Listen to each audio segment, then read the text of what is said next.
much magic stacked up at level 1. We were kind of bound for a disappointment eventually, and these spells are just okay.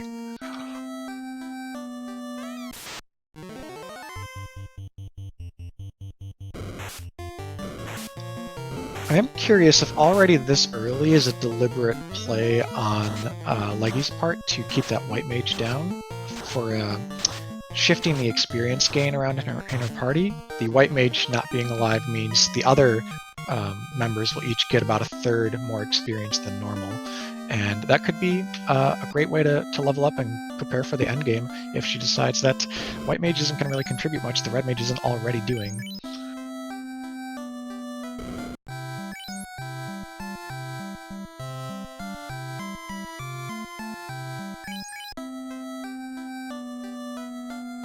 Checking out the item and armor shops here in Provoca, we do see pro rings for sale, so now we know where our gold bracelets and our pro rings are, the best armor you can buy out of shops.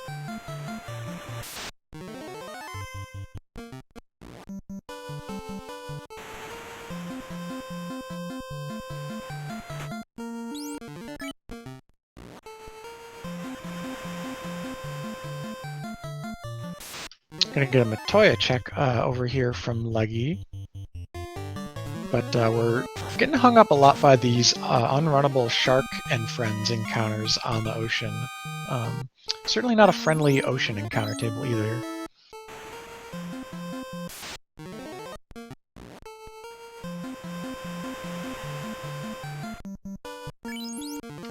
All right, if Canal's in one of these 3 chests, we will be saved from some marsh pain.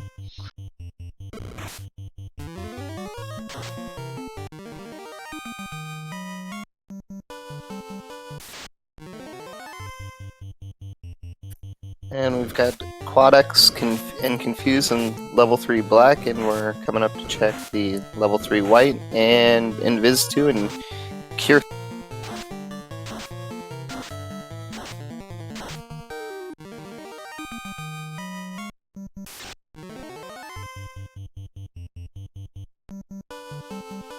Ooh, Ice 3, that's pretty affordable there. So Ice 3 for both of these black mages, they'll get charges for that at level 8, and the red mage will get charges for it at 10. And by the way, Loose Crown in Matoya, so already something important out of the way, but it's not the canal, so still gonna have to dive marsh, the vanilla location of the crown.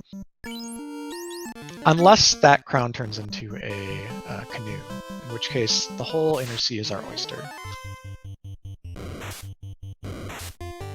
And it looks like Nova's going to be first to do the crown turn in.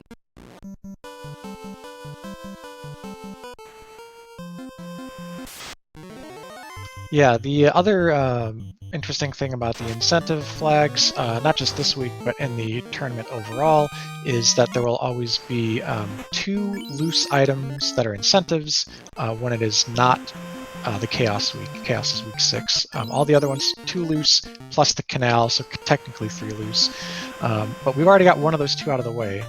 And if this crown tournament ends up being required, runners will feel a lot better about maybe not checking every single remaining chest in the game because they may not need to.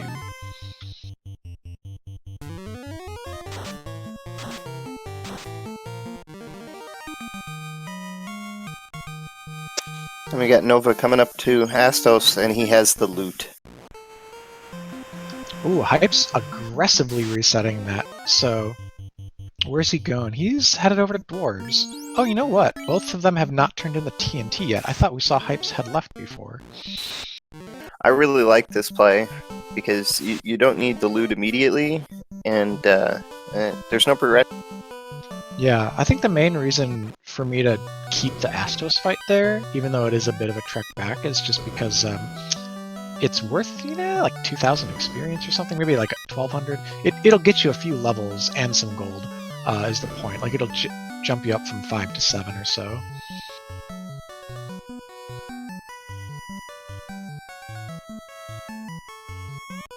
Oh, this is interesting. So Hypes came in here, saw that Bane Sword before, but didn't get the canoe the first time in.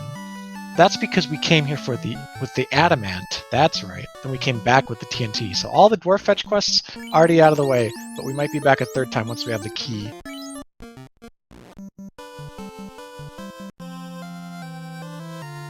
And we have Leggy. She's going down to do her crown turn in right. I actually really like this routing from Leggy. This is just a convenient little thing. You can dip in here to Northwest Castle and then head back up to your ship. But Hypes also gets to do it, so it's cheeky from both runners. Once something opens up right when you get an item, it's always interesting to see who takes advantage of it immediately in item randomizers.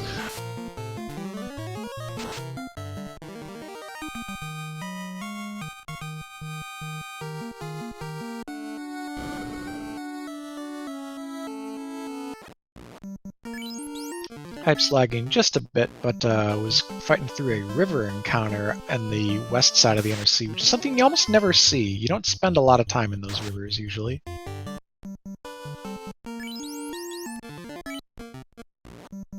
And one nuke charge should get this finished up quick, and we can be back to Diving Marsh. Now, I don't know about taking the ship right now and going over to well, you know what? Now that you've got the canoe, I think I would go over and check. Yeah, I think Crescent is the pretty natural next play. There's an incentive sitting right there through a quick trip in the inner sea river system. Then we can decide from there whether ice or volcano feels more appealing. But the canal could still be in marsh, and heck, another loose item could be. One of the great mysteries of this flag set is what will marsh hold for us.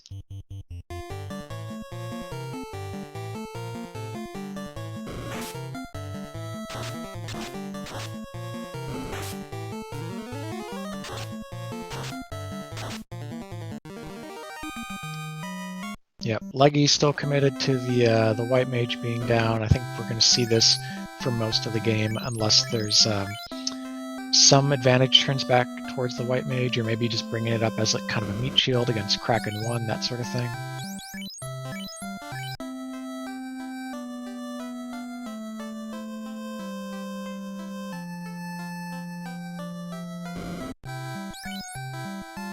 Ooh, this is pretty solid level 4 magic. Harm 4 is a damage dealing spell the red mage can pick up, but not better than Ice 3. Though, if you want to hit undead, you do want that Harm 4. Ice 3 fast, Harm 4, and then I believe Wall was post-promotion learnable for red mages, and pre-promo learnable for white mages. So, looking at the spell list right now, Ice Cave doesn't seem to be too out of the ordinary for these runners, and I'm expecting to maybe see some divergence if they're trying to metagame each other, but I'm really thinking they're both going to go Volcano. Yeah, I wouldn't say either of these runners is that into kind of the metagaming component of 1v1 races. I think they're both going to kind of run their best game the way they know how. But you're right, Volcano early is super appealing. That armory is loaded with chests, and it's pretty easy to grab just a couple levels, come back out and save, and then decide whether you want to keep going or switch over to Ice.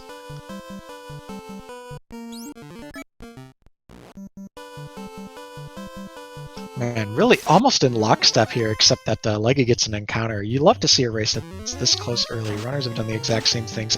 And see a cheap key. That's honestly a super affordable key. They could take fights right outside here if they wanted to get that key.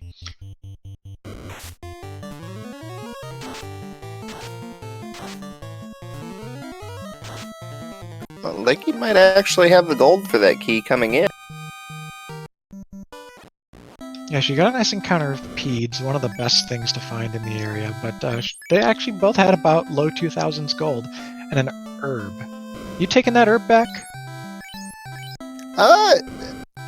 Right now, yeah, I would take the herb back. You might have a floater there, or...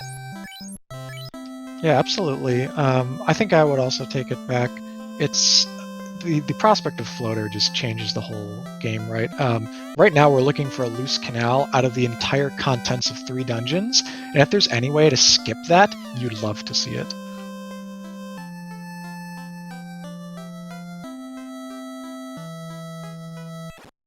I don't... Hypes might be taking a grind here. Yeah, he seems to be into these Peds, and why not? Solid strategy a lot of runners employ. Going into Volcano at something like level 10 is pretty advantageous, because that's when your red mage first gets charges of level 4 magic, but at level 9, the white and black mages have 2 charges of level 4, so it just depends on how many resources you think are important for that initial dive. And it looks like Leggy's taking the probably an early armory. We got some folks in chat suggesting, you could just sell the Bane Sword for a lot of money and help buy that key, and I think that would have been a fine idea too. Bane Sword's like nice to have, not essential equipment.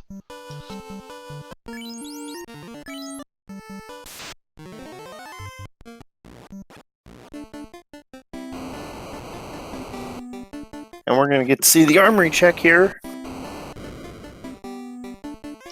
Oh boy, if you love chests, you're gonna love this, because Armory is loaded. Big old bank of chests right at once.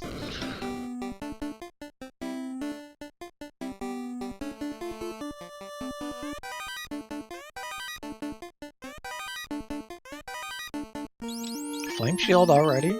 That's good. And oh yeah, let's put on that opal bracelet on someone there. Sweet. So our party's pretty well defensed. That fighter's now got ice resistance.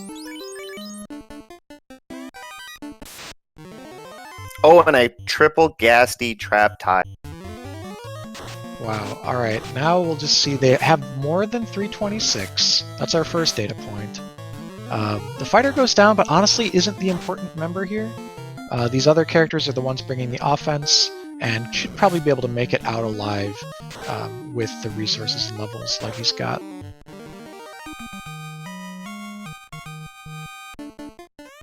That said, just a ribbon in here right now would make our day. Oh, you know what? Leggy only had the 2 heal potions, so a little bit dicey. Might end up wiping here, but so far hasn't picked up anything essential except a lot of cash. Yeah, And right step now- carefully. And right now, a lot of cash is really nice to see. Oh no. The Mucks with Squint wipe Leggy. Oof. Yeah, once, we're not that far from Pro Rings. It is a little bit of a trek back, but if you come out of here with a ton of cash, and you're like, I can't get through Volcano without protection from death, whatever, we could go back to Provoca. I think the Pro Rings are running about 12k over there. And we've got to go back kind of into the Inner Sea anyways if we want to open key locks. Key locks could also hold our loose canal. There's a lot of appeal.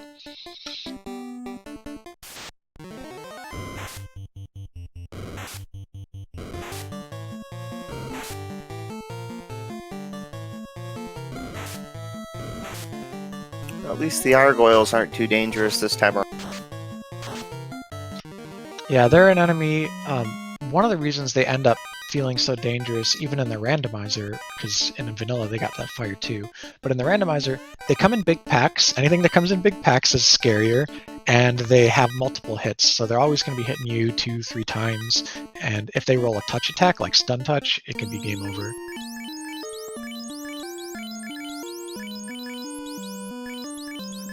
Looks like Nova's gonna take a grind on this grass D-Town. I think everyone wants to fight this at least once to burn a couple nuke charges for the frankly wonderful experience it provides, but more than that might be pushing their luck.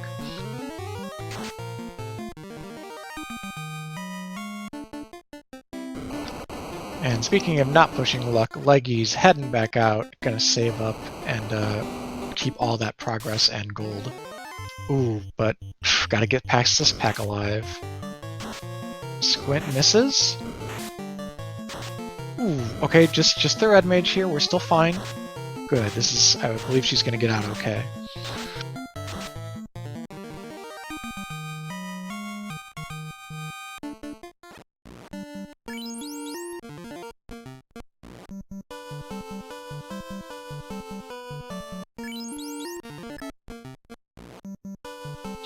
Hypes is going deeper. I'm certainly have no issue with this play. Between the level 1 healing magic of the 2 white casters, Hypes doesn't need much in the way of like healing resources, and you can kill Carry with Nuke. So as long as he manages his magic carefully and doesn't run into anything with a horrifying script, he can succeed and one-shot Volcano here.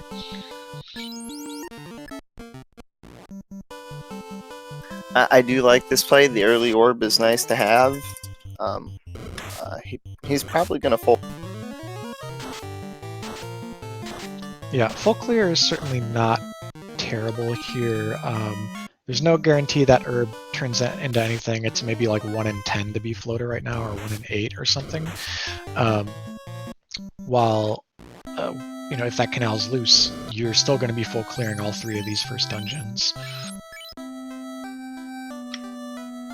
But the advantage could go to Leggy if it lands in the key locks, because she's going to do that bundle play first and check Elfin Locked and all that other stuff while turning in the herb.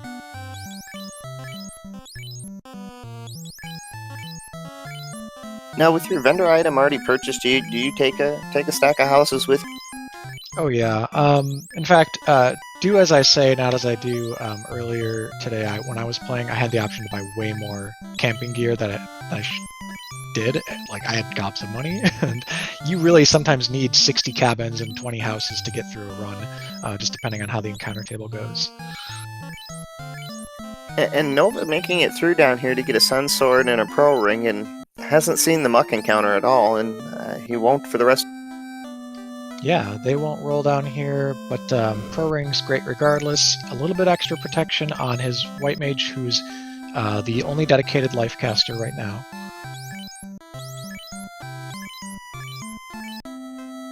Ooh, Leggy wanted that exit, but a little too expensive, I think, maybe? Yeah, too expensive.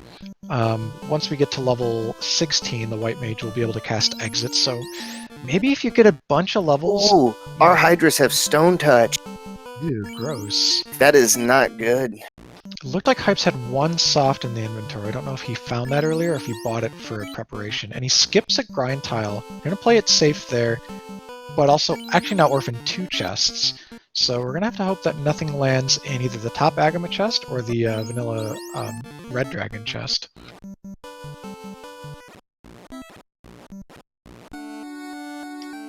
Alright, at the very, very short mark of 23 minutes, we've already got our first Fiend 1 pull, and Hypes is just going to barrel some nukes into this. 350 is a great...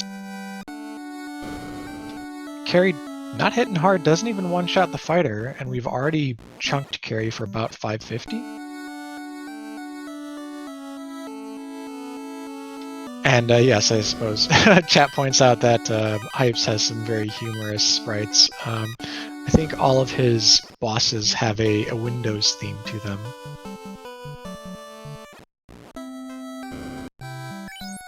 Another nuke comes out, minimum roll 100. You will see that sometimes on Carry 1. She's got pretty high magic defense. Yeah, another nuke, another 1 or 2 nuke chargers to get him through this fight. Carry can roll over 1200 in these flags, but at about 900 or 1000 or so HP goes down, and good accomplishment there for Hypes, as long as he didn't orphan a really important chest. Yeah, 24 minutes to light your first orb. That's definitely ahead of the curve here.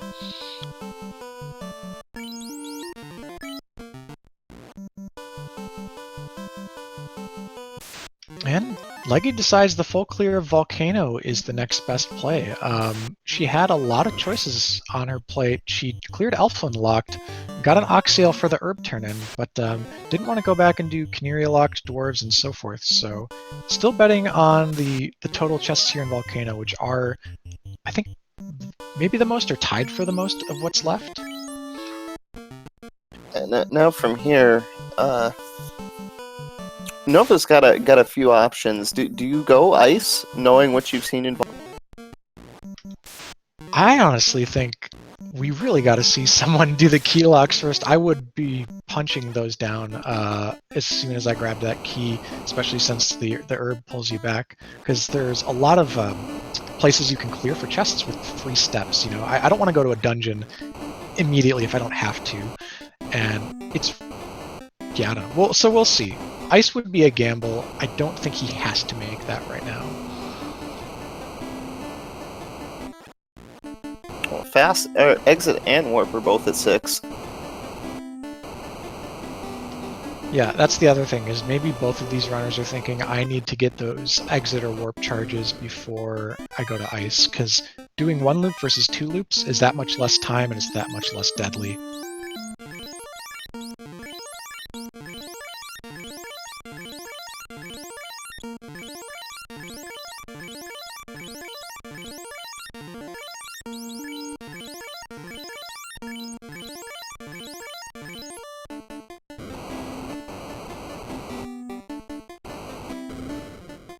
Yeah, warp and exit, there's a bit of chatter in chat about like how the runners are leveling their mages and who can get which spells. The ice with warp versus exit is not that different. It is good to have both if you're go moding the dungeon, but if you're going to full clear it, warp and exit both save you from doing an entire loop. Warp just front loads the information about the incentive. Do we got a grind going over here, or is this just part of Leggy's full clear? Because I know this tile is going to show up again on the left side of the 4th floor. It looks like it's just taking one fight, maybe? Ooh, and a dangerous one at that. Ouch! Actually, Zoe's the only one that makes it through that and does not have life. Now is Leggy going to just continue diving for information, get as far as she can, maybe? And 6 nukes. I mean, if Carrie does some like meaningless skills and spells, you could still get through Carrie with that many nukes. Yeah, it's possible, but you know, I think I would just dive for information here at this point, and then head out, or if it gets bad enough, reset out. And speaking of grinds, Hype's bringing the full team, who's level 14 right now, over to this tile. Pretty good idea, I think. It's not the lowest HP gas dragons you'll ever have, but they can die to 2 nukes. So if you can 1-round them, it's pretty worth.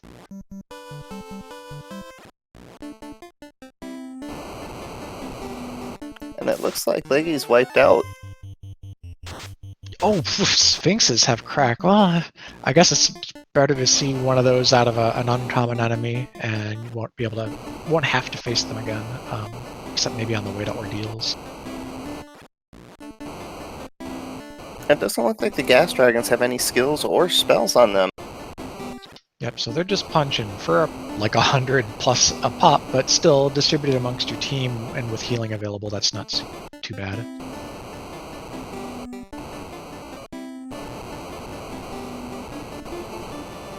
I think Nova's going to take it to 16, 17, and then head out.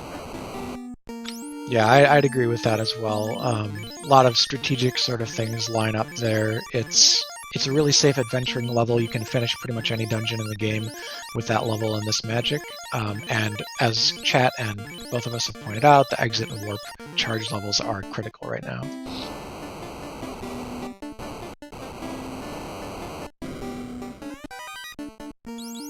And it looks like Hypes is headed out. I think he's making the ice play. Yeah, it seems good. And the great thing about leveling, especially leveling early, is it's not wasted time. Like, you sometimes see one runner go further than another while one is grinding, but levels pay off in multiple ways if you have them earlier. You'll wipe less often, you'll run more often, those kinds of things. Now, is Leggy gonna orphan this chest up here? I mean, that would be fine-ish. For both of them, the worst case scenario, of course, is that they would have to come back. But if they both have to do it, no, she's gonna check. But maybe she'll leave the Flame Dragon one behind.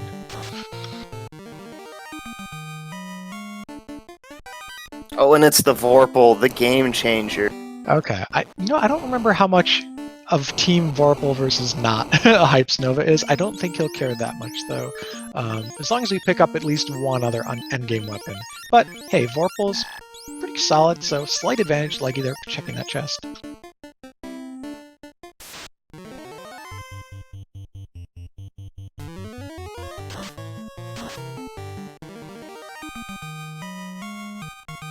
Alright, about to have our second carry 1 pull. How will Leggy's fight go? Has 1 fewer light warrior, so not as safe targeting-wise for the nuke casters, and not as much HP to soak up just kind of what carry can throw out. Taking defensive strats here with Invis 2, wants to try and keep everyone alive from physicals.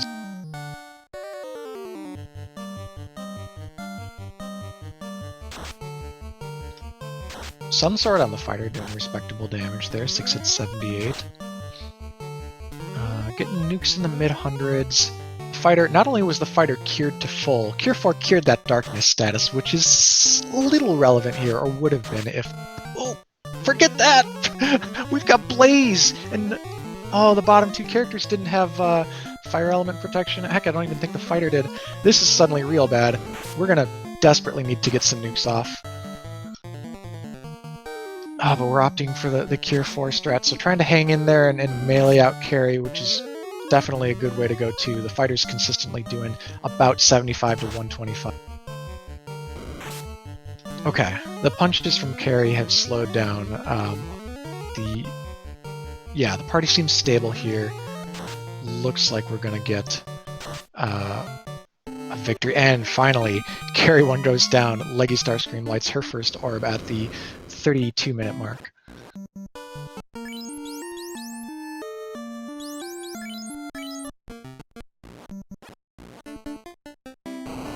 And it looks like Ice didn't have any payout for Nova, so he's headed back. Yeah, it had, by the sounds of chat, because I was so focused on Leggy, it seems like he did the warp trick, got a Thor hammer for the incentive, and an Excalibur out of one of the chests next to it, which covers his not having Vorpal earlier. Now, the real punishment would be a loose required item in the bottom of Ice, because going back to Ice sucks. If you have to go back to Ice on the river system, that really sucks. And without having seen Canal yet, I don't know if I agree with this move. I think Nova's going over for the Marsh play. By the sounds of it, there were also red bones with damage poison down there, and we're still ribbonless, so maybe that's the real reason. I totally understand Hypes' play more so if that was the case.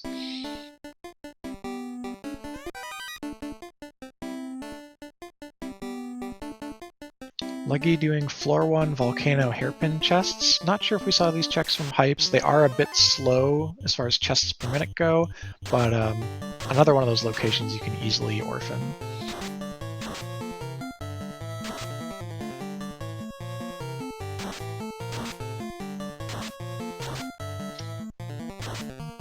Oh, sea snakes. Yeah, this was a spike tile down here, and oh, sleep into fire 3.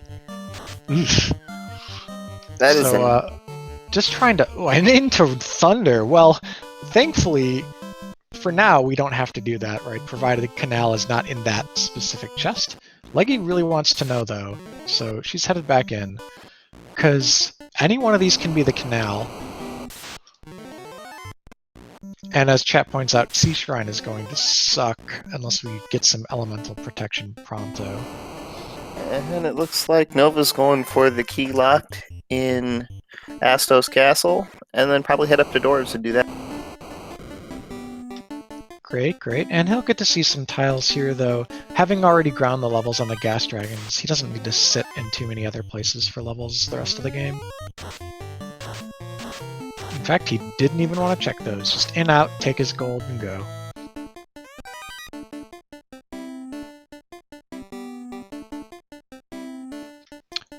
Going the long way to Dwarves, though. He could have just docked by a river right there, but this is fine, too.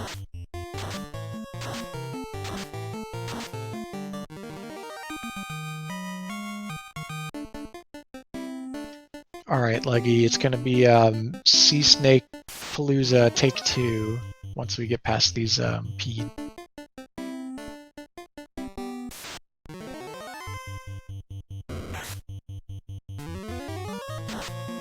Alright, nothing in Dwarves besides cash and camping. Also picked up a Pro Cape. Okay, that's not too shabby. Leggy's probably gonna make it through... Yeah, she's gonna make it through this one. So actually killed the encounter, got the experience for it too. Alright, not worth. Leggy's out. Goodbye, Volcano. Only, I think, one chest remains unchecked by both runners, which is the Red Dragon Flame Armor Vanilla chest. Not incentivized today, but gosh, that would be a trolley canal. It looks like Hypes is going to do the Cornerian. Topher Law.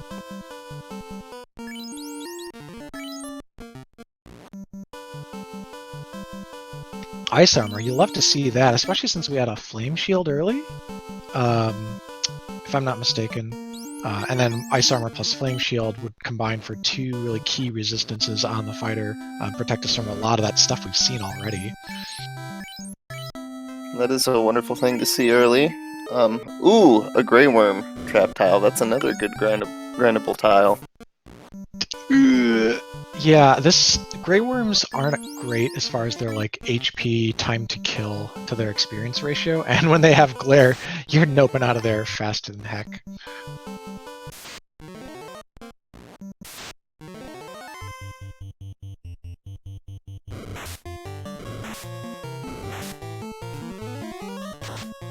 Alright, Leggy has her 3 party members back up, taking care of some Caribs and navigating the river system. Will she go north or will she go west? Hypes is about to show us whether the easy key locks in the west will pay off. The real question is Marsh, which now has 13 rather than the original 10 available because of that key we got.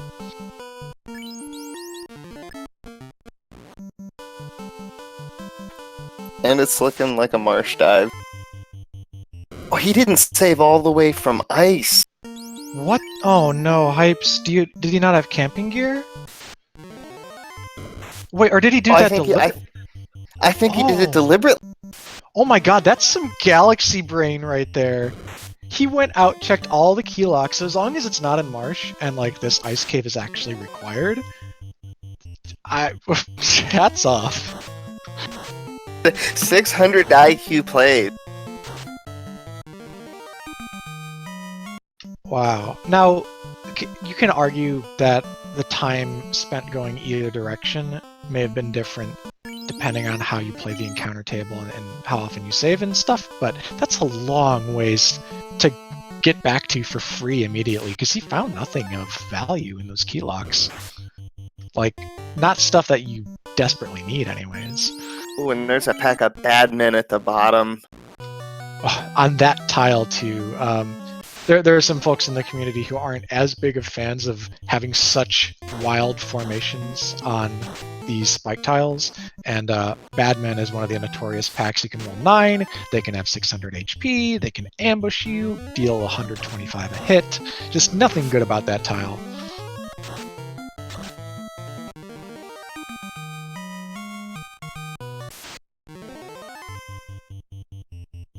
Looks like the arachnids don't have anything dangerous, so Earth is looking a little more promising than we would be led to believe. Yeah, this is one of the later times you'll see in Earth flags where neither runner has been to Earth Cave yet. Early Canoe really throws the routing for a loop. Ooh, an Aegis Shield, a Zeus Scarlet, and a gold bracelet in the bottom 6 chests. You gotta like seeing.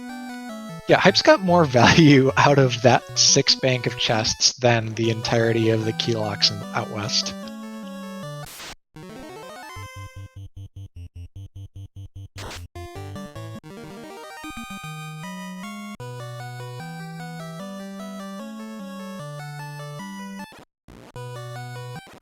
Ugh.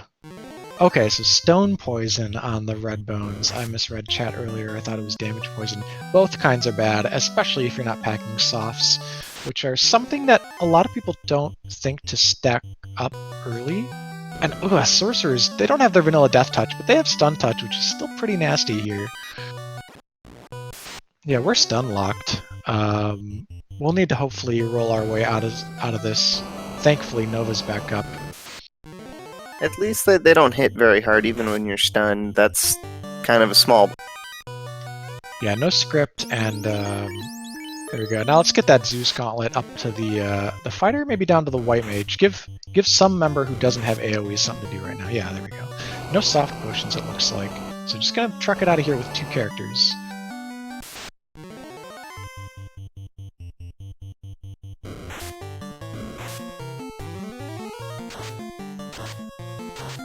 Now, after doing all that Nova's done, if I'm him, I'm really wanting a Canal to be in these next 5 Yeah, because then he'll have that sort of loss and regret if Canal isn't here and he was actually supposed to take his key down to Marsh. Because and a dragon armor! Promotion's looking great. We're going to have a pretty fully geared knight once we get in the air. Dragon armor, Aegis Shield, X-Cal, in Leggy's case, the Vorpal.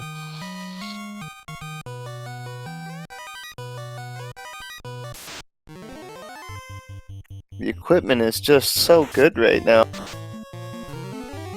Yeah, so the worst case scenario would be Loose Floater being the second loose besides Crown, and this being one of those floaterless Go Mode seeds, which have also been happening a lot this tournament. I think thanks to the extra gear in the pool. Oh god, Leggy's in trouble. 2 characters stone poisoned. But, oh, the nuke goes off! If she has any softs, she can easily get out of this. Oh, that's insulting. They also have Glare. Looks like Nova's out of Ice Cave and there was no Canal, so it's looking like a Marsh.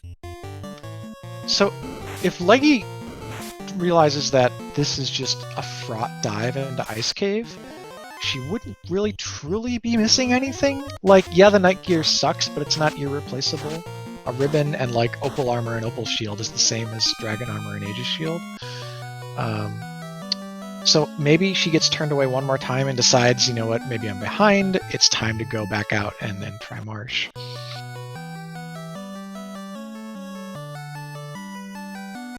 Looks like Nova's gonna come back and check those 2 chests he orphaned. This is, I guess it's a proximity play, and it's not terrible because getting back to the bottom of Volcano is pretty quick with these damage tiles. Oh, he didn't do the hairpins either, so he's actually got 5 orphan chests. So 5 here versus 13 in Marsh, and this is close. I can understand this. But this is also a consequence of leaving chests behind. And when to full clear and when to cut is a hard decision for any runner.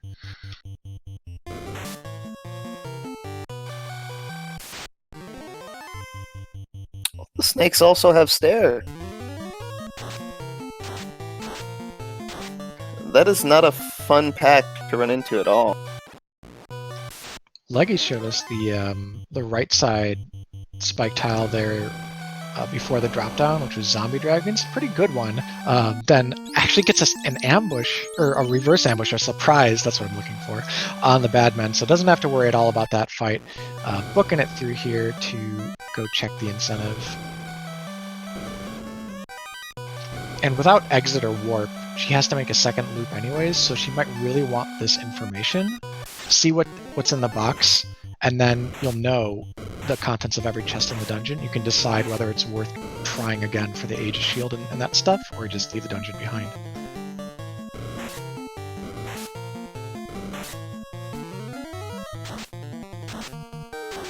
Looks like Hypes is noping out a Volcano and heading over to Marsh. Yeah, the Hypes has been handed an interesting setup. It's maybe not optimal with this specific gear and magic layout. However, he's got 2 characters up, which is a great way to level his fighter into just the stratosphere because of the experience distribution. And he's got enough clearing power between the Zeus Gauntlet and all the nuke charges on his Black Mage. That said, it's a pretty good red magic seed, so I think he's probably planning on bringing that red mage back out of stone formation.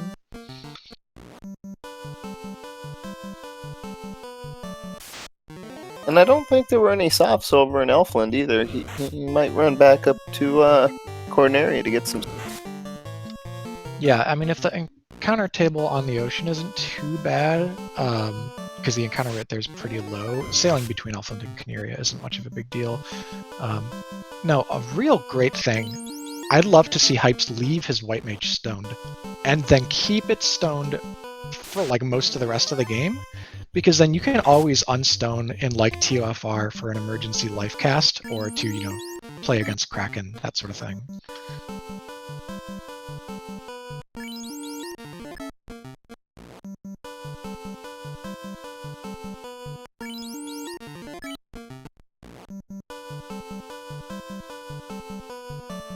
Alright, so with Hypes having to make this trip up, who's actually going to get to Marsh first?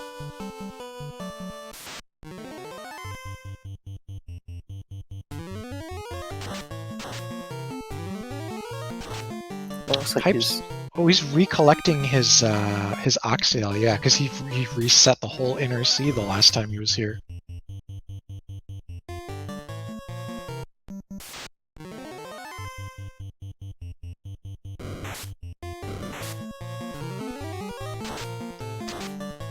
And even though this is not a fun seed, it's like clearly it's been challenging. They have to go to Marsh. You know, things have gone wrong in a few of the dungeons. You do love to see, as a viewer, a race be this close still. You know, we're nearing the 50-minute mark, and these runners are within less than a minute of each other. it always makes for an exciting race, and hopefully they enter Topher at the same time, so we really get to see it come down to the.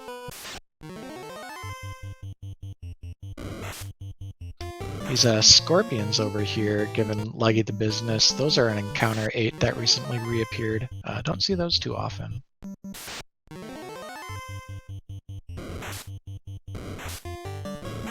Ooh, Hype's doing a pro dock over there on the left. If you're coming back from Cuneria, that is the slightly faster way to get to Marsh Cave. So Hype's really exercising map knowledge. It seems like he's practiced that a lot lately.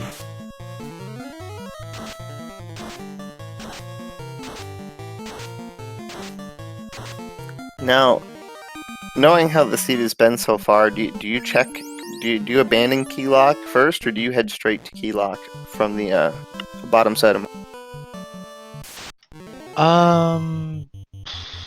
Honestly, I think top 4 is just such a quick check. It's low commitment. You get to there faster, and you can reset if you don't like it. When the incentive box is down there in the bottom of Marsh, bottom first is probably more correct.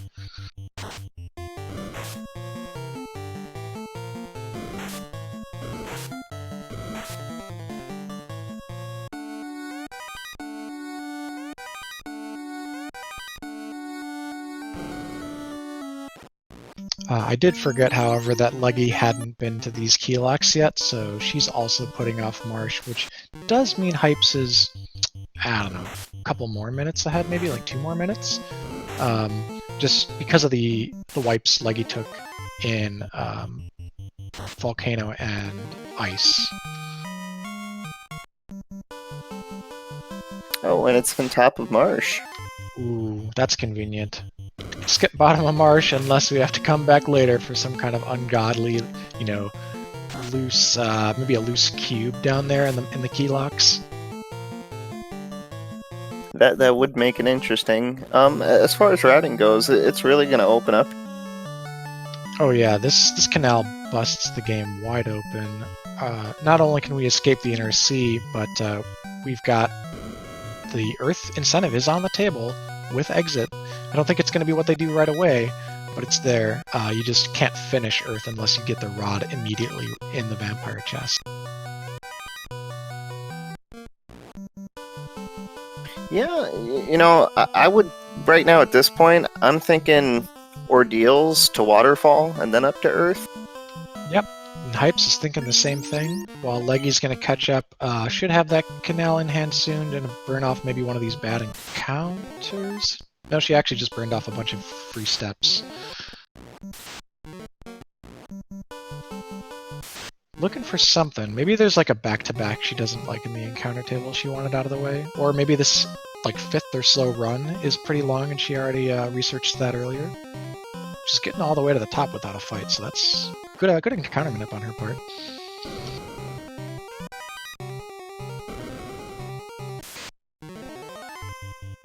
Yeah, it looks like Hypes is going down straight to Ordeals.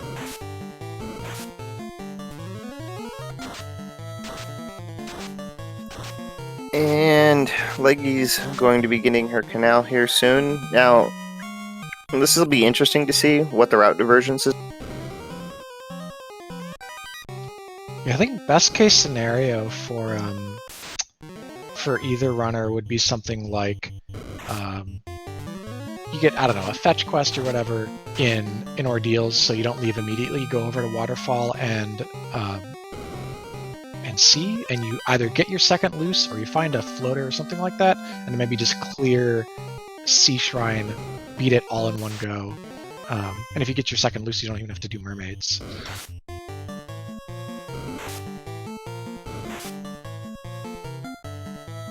And Hypes is through the Pillar Maze. And headed up to Unrunnable Mummies. That's always fun. Yep. Not a big pack of them, but he gets through it pretty quickly. Leggy, not having the exit charge, is going to have to walk it back out of Marsh the manual way, so hopefully nothing here is problematic from the top floor back to the surface.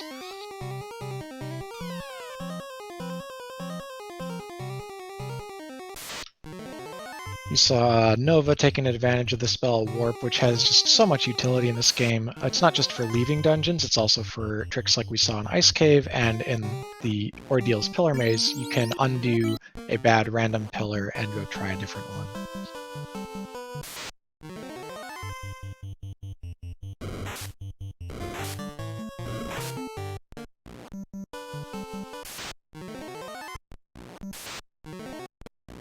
Now, considering your levels, do you check the spiked? Ooh, a tail in Ordeals. Vanilla. Yeah, I like this. Hype's veteran move there. He's going to exit without seeing the tile. He's got the levels he needs for now, and he knows where he can get more later.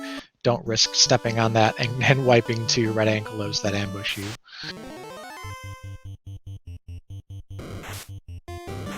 So honestly, player of the game so far is going to be Exit. I'm going to go ahead and say that Hypes' grind that pushed his levels ahead and got him exit charges and warp charges, making the difference in the incremental advantages between the two runners up to this point.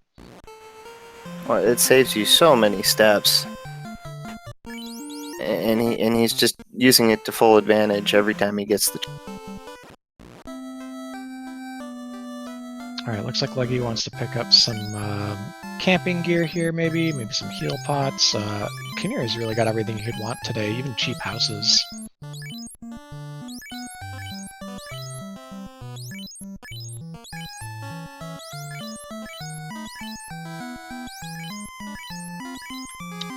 Waterfall for Hypes. Honestly, one of my favorite dungeons. I don't know. It's got a nice atmosphere to it. I like the enemy sets. There's a lot of good experience here. A lot of just, I don't know, kind of fun enemies. There's nothing thematic about them that it's like watery. Like, none of them have a theme of the nature here, except maybe the mud goals, because I guess there would be mud under a waterfall. And the unrunnable, they're unrunnable, which is going to make Earth 4 a bit of a slog, but they don't seem to have anything too dangerous. And he's 4 for 4 on unrunnable mud gold.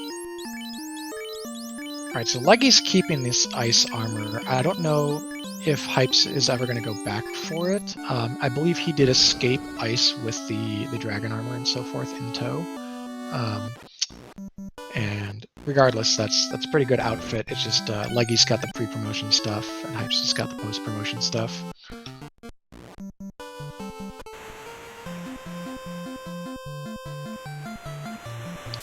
Mud Goals are also very magic resistant, not in their actual magic defense stat, but in their what elements they resist, so you need to nuke them down or have a time spell.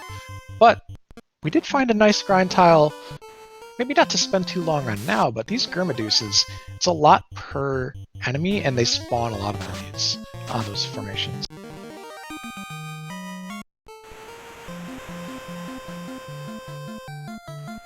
Looks like Hypes is going to take a few encounters here before he checks the chests.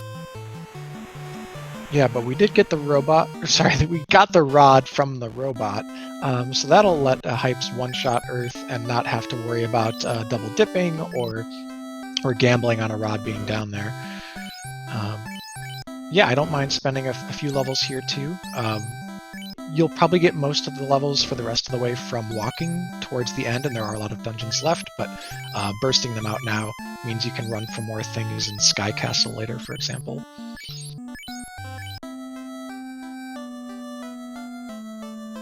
Leggy's actually given us our first look through Melmond here. Hype skipped right by it, went straight to Ordeals without checking this town.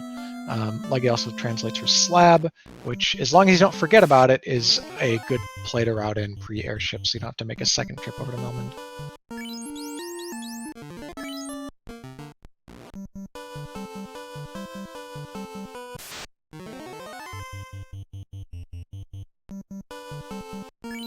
Looks like Liggy's going down to check the incentivized chest in Earth, and if this holds the floater or the ruby, this could be...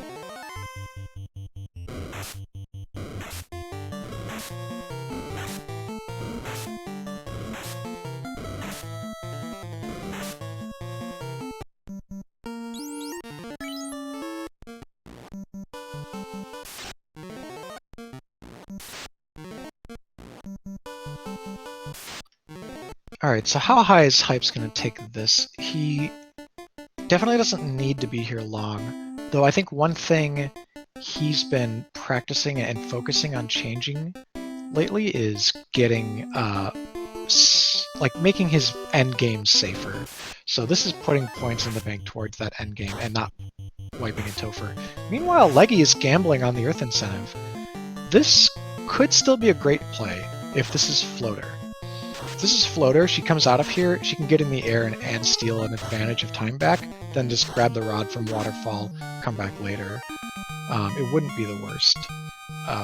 Her Black Mage just hit 16 though, so if it has Warp, or it wouldn't have gotten a charge yet. So yeah, gonna have to walk anything she gets out here back out, or reset if there's just nothing.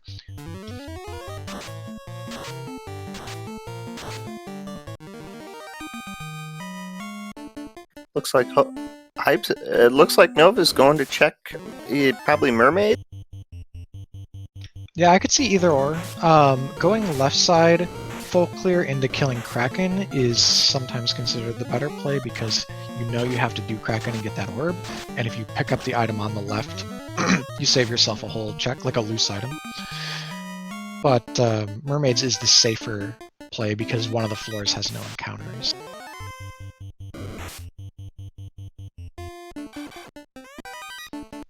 Leggy checked the first two floors there, resets to get her fighter back. The fighter was taken down by some kind of instant kill from the gargoyle pack. She's going to clear the top floor here, which she might have skipped initially. All fine plays. Certainly we don't know yet if we will need that second loose item, so all chests are fair game.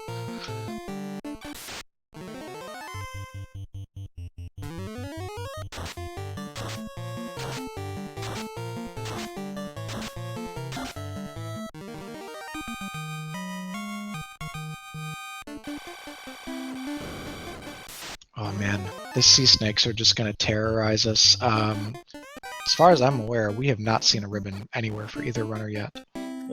No, we haven't, and these sea snakes are looking very plentiful. Right?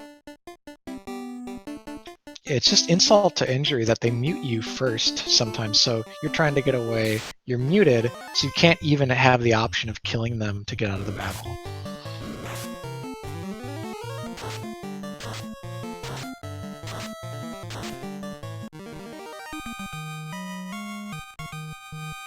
So I guess, yeah, the levels make me feel pretty comfortable here if I'm Hypes, but at the same time, like, if turn order goes the wrong way against those sea snakes, yeah, left side is a super risky full clear right now.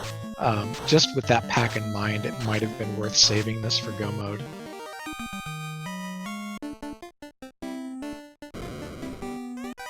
Alright, Leggy's onto the third floor. A few chests more between here and the vampire before we see the incentive.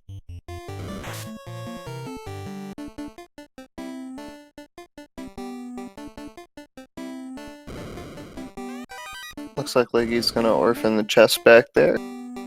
Yeah, pretty typical one to leave behind. Once in 100 seeds, sometimes not even, you'll lose to it, but for all the steps you save, for a frankly usually pretty gross earth cave, I think it's worth it.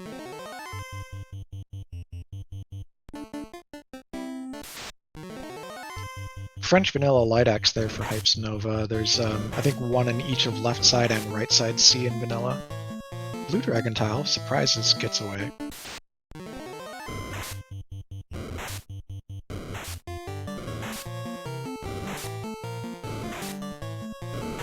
I think that flame sword might be a minor upgrade for whatever the red mage is carrying, but not that important. Ooh, was that stun touch on the lobsters? Yes, it was. Oh god. Seafloor is going to be just yikes. And that's a French vanilla mage staff, which is normally on the right side of C. C is just full of caster items. Great place, honestly, in vanilla. It's got a ribbon, I think, too.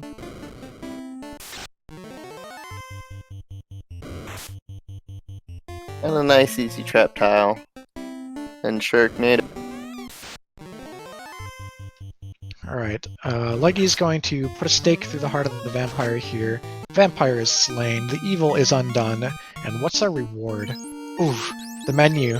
We're being teased with the menu first before you find out what the prize is for the vampire.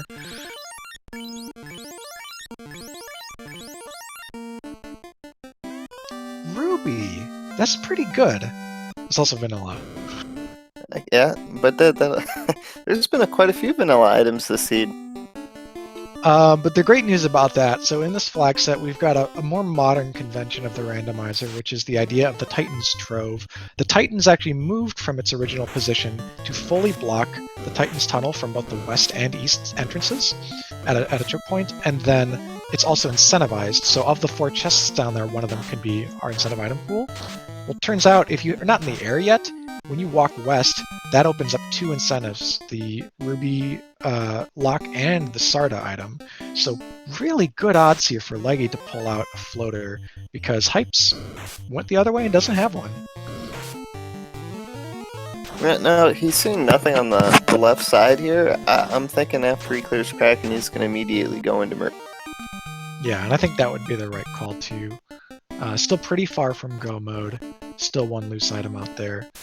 No reason to be leaving behind big banks of free chests.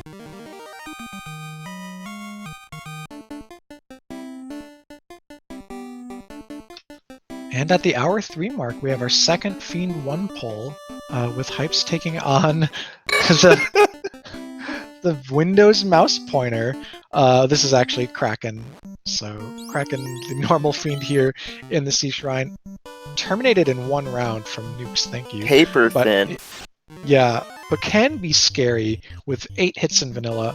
Has a chance to one-shot a lot of characters in the 300 to 400 HP range. Oh, it looks like Hypes is noping out of mermaids. Okay. Yeah, I mean, it's a randomizer, right? Like, no play is objectively right or wrong. I think it's fine to leave them, and I also think it's fine to check them. Depends on how much stake he's putting in remaining incentive checks versus remaining loose boxes. But Leggy might be about to make up a bunch of ground here if she gets the floater from this turn in.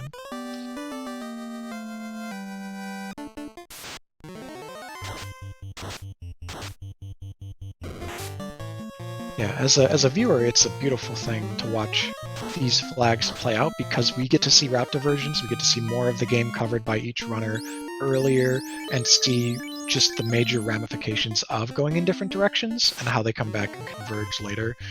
But as a runner, you're like, I can do anything, what am I supposed to do? And that's the worst feeling. But the best feeling is a raid from our network shared channels of the other Speed Gamings, and we got Speed Gaming 2 bringing 310 people to the Final Fantasy Randomizer party. Welcome, welcome. You're in the second week of Spring Tournament 2020. This is an Earth Flags race between Leggy Starscream and Hypes Nova, and they are both 1-0 right now and racing fantastically. and Leggies is coming up on Sarda. And you really got to be hoping Sarda has the floater at this point. Because if it's loose, it's probably going to be a floater. So if this is cube and it's loose floater, we would have another floaterless go mode, which would be just intense. Now, Leggy wouldn't be in go mode. She hasn't been to waterfall for that rod, but that'd just be... Oh my god! Oh, this is fantastic! This is going to be great. Okay, so this you really have to prepare for this flag set because one of the things it can throw at you is this idea of floaterless go mode. What it means is that you get all your dungeon access items that let you light your 4 orbs without even being in the air. You gotta sail everywhere and take advantage of the docks that have been added to the northern continents in the randomizer. And it means usually that there are 2 pieces of gear behind the floater, so at the Lefane and Gaia checks.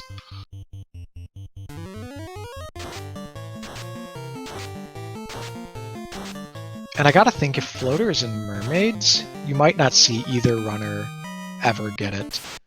Because by the time Leggy would be in Sea Shrine, she'll have checked Waterfall and gotten the rod. But it also depends on if they're comfortable finishing out the game without class change. Because the problem right now is that our best weapons and our best armor are class promotion locked, and we don't have a Masamune, which is the strongest sword in the game, equipable by any unpromoted class. Now, Nova having the rod, floater could be loose on the bottom of Earth. That's true. Oh, man.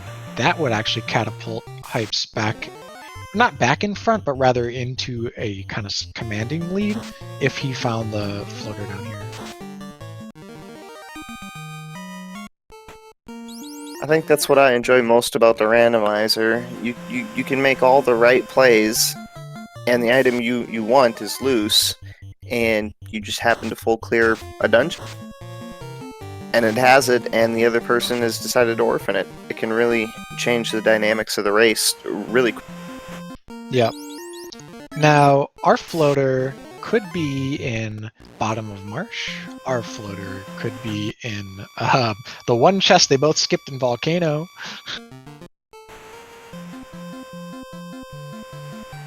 Oh my goodness, Hypes is getting just the worst bat luck the last 2 floors. Those dang bats. And more bats.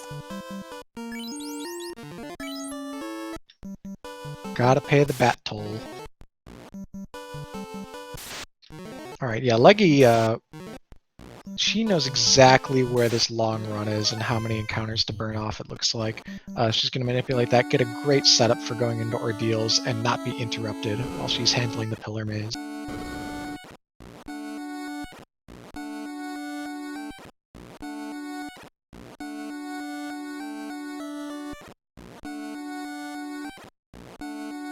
We've had a few posts from Team Sky in chat. You know, once we end up in Mirage, which both runners look a little far from right now. Leggy has the Chime, Hypes doesn't have it yet. But in Sky Castle, you've got the most remaining chests, and their investment in class promotion would probably be what drives someone to look for the floater at that point.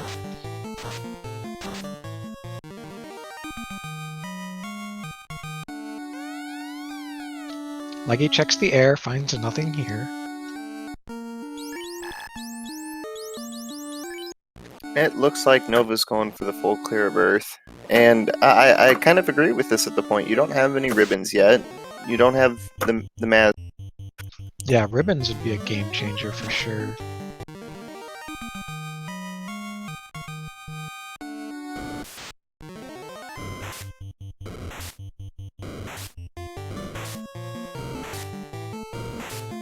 Promotion, I don't know how many folks have been paying attention to this. Promotion also gates 2 characters' life magic, right? The Knight and the Red Wizard would get access to that life 2 at level 1, which in Leggy's case is substantially more important because she hasn't been investing any time into that White Mage.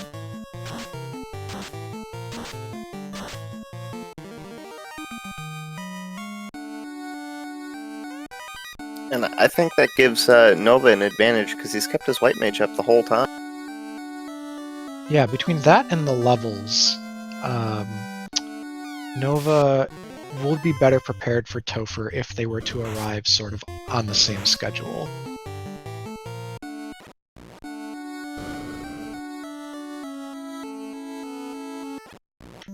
But if there's one thing Leggy knows how to do in this game, it's an EXP grind.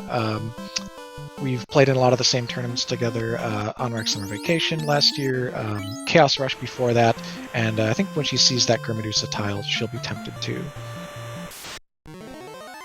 Oh my, everyone coming in from the Speed Gaming family of networks tonight. We got a very, very nice raid from Speed Gaming, bringing in a party of 69. Thank you for joining us. You're watching the first week of the Final Fantasy Randomizer 2020 tournament, a match between 1-0 Leggy Starscream and 1-0 Hypes Nova. I'm Cheesenator, casting this with the real Super Pleb. Now, Nova's got Earth full cleared now. Do you feel behind if you haven't found the floater? Yeah, not being in the air at this timestamp is a little bit uncomfortable. At the same time, given the item progress and orb progress, right? He's about to light his third orb. This is also when you start to come to peace with the fact that maybe you just won't need the floater.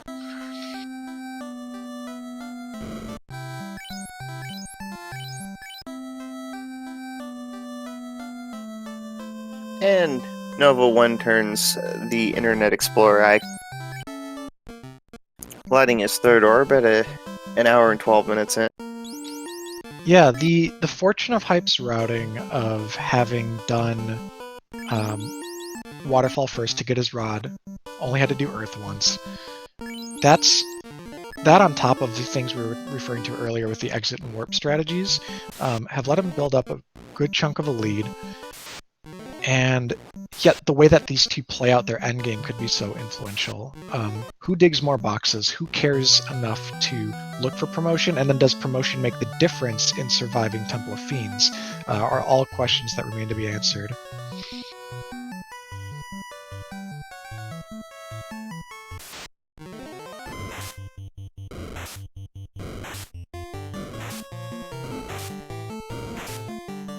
It looks like he's gonna skip the. This is fine. He's gonna come back and use the left side entrance to then be a warp or exit point to do fewer total steps inside the cave.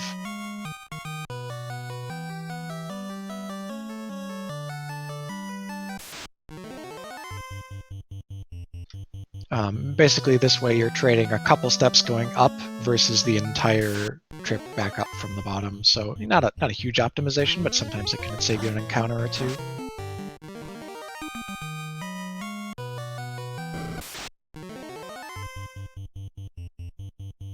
Well, Leggy, this encounter's unrunnable, so you're going to kill them whether you like it or not. The question is, how does she feel? Is it grind what she needs right now, or does she feel behind at all, given the 1 orb and floaterless 1 hour 14 minute mark?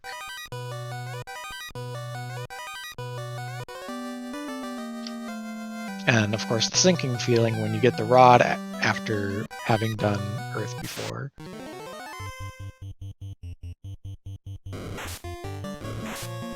And it looks like Leggy's gonna take a little bit of a grind. Sounds good.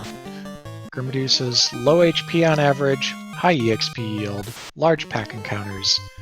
They can spawn 4 to 7 or maybe even 8, I have to check on this tile.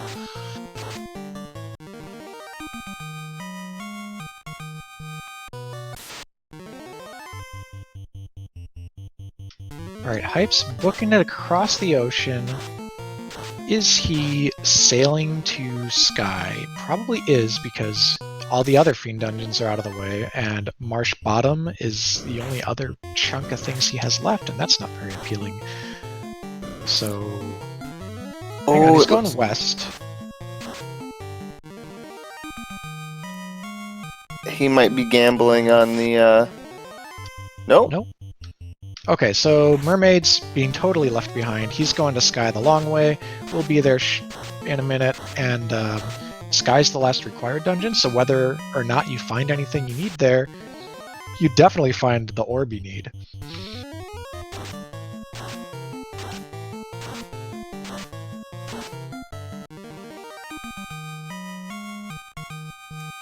And they've yet to see temper at all. Yeah, winning with a fighter without temper and without power bonk is a challenge. With the way that these fiends can roll, we're on 230% boss scaling today, so that can mean just some ridiculous absorb and evade rolls on the late fiends. Hype's a little lost here. I think he was trying to get to the sea dock, but he ended up all the way down at Matoya, so might want to use some map strats, or no, he's good now.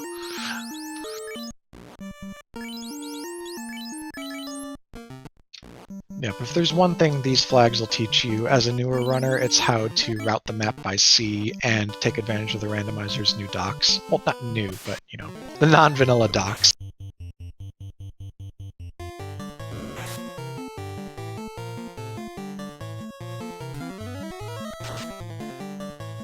Now, seeing no ribbons and not his second loose, I'm thinking he's gonna full clear Sky at the very. Okay, so yeah, leaving behind Mirage 1. Mirage 1 is the freest set of chests I think available in this entire tower because you can check it and just reset or save outside, and it's about 8 chests. So if he's neglecting those, he's probably not getting hardly anything up here. He's happy and content with this idea of the floaterless go mode. But man, you really need a Maza or something. I feel like the killing power is just going to be a little lacking at the end game. Now he might be checking greater than less than, then warping down to the first floor to check. You know, chat one up to me on strategy, and they're suggesting do it after you come out of the top of the dungeon, which is totally fine too.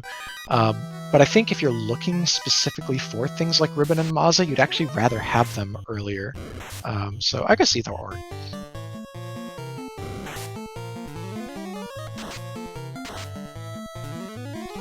Legsy's in the Sea Shrine.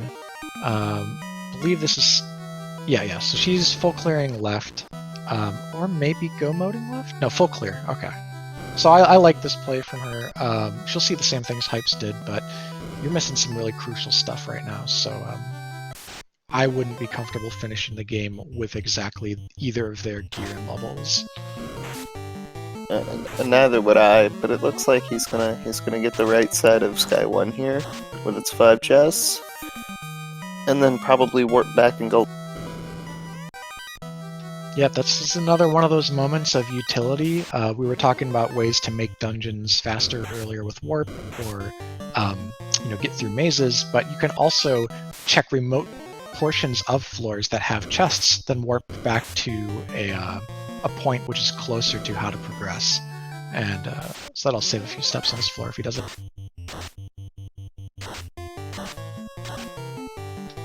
Gonna leave behind the metal slimes. Granted, they're not as big of experience buckets in Final Fantasy as they are in Dragon Quest, but still usually a good fight to take if you see a chunk of them in Sky.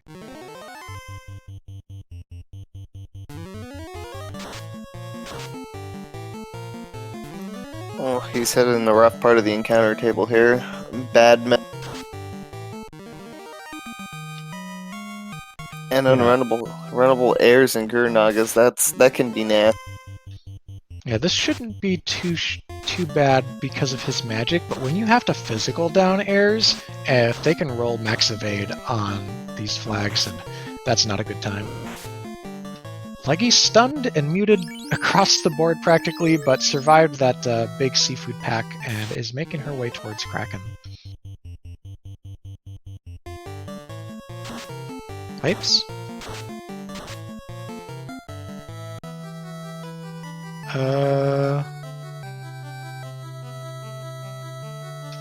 Okay, he walked down far enough that he ended up taking an extra encounter there, but it must have just been a misclick.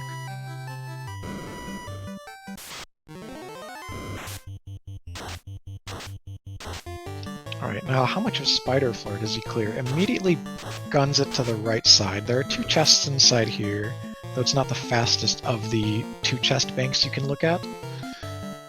takes advantage of warp to go to this one bank here. Not certain I see the plan, because there's only one up here, and if you were going to do this, you might as well do it together with the right, but he's piecing it together however he best sees fit. Meanwhile, Leggy's healing up all members and is about to pull Kraken 1 in an attempt to light her second orb.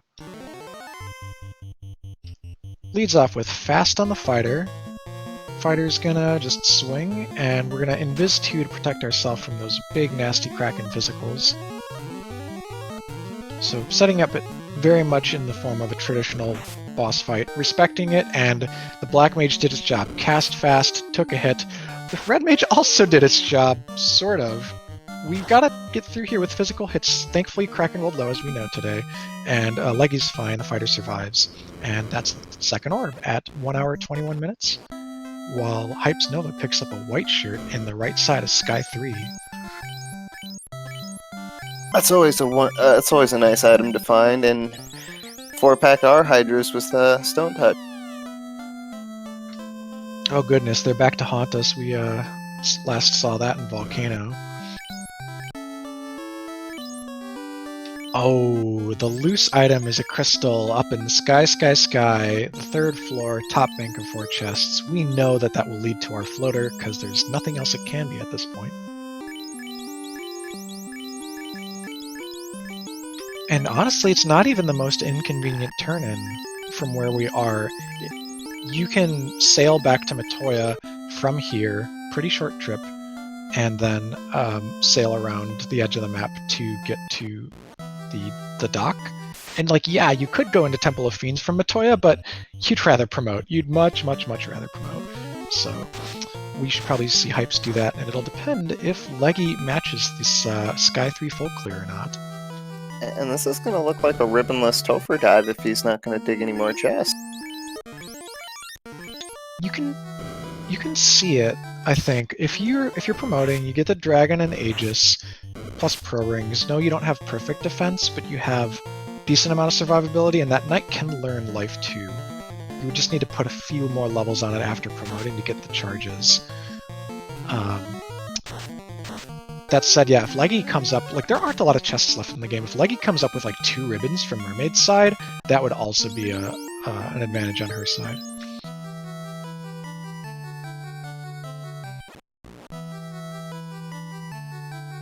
And Nova is on the Bridge of Destiny. Get your blessed RNGs in chat so we can see a wandering robot death. Okay, so a mini clear of the right side Sky 2 here for Leggy. Skipped a couple of chests, and ooh, we got a Warmac. I haven't actually seen one of these in a while. What's up? Hypes is gonna go after it with evasion stacking and nukes, it looks like.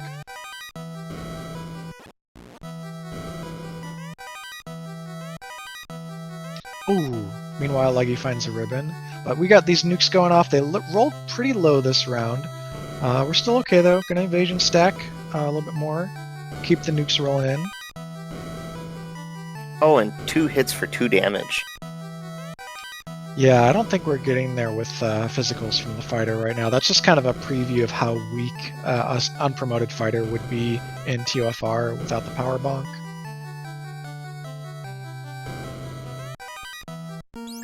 Ooh, this elemental damage is ravaging his ribbonless party. We're really gonna need a low roll on the HP here for. Oh. Okay, haven't done it yet, but we're still alive.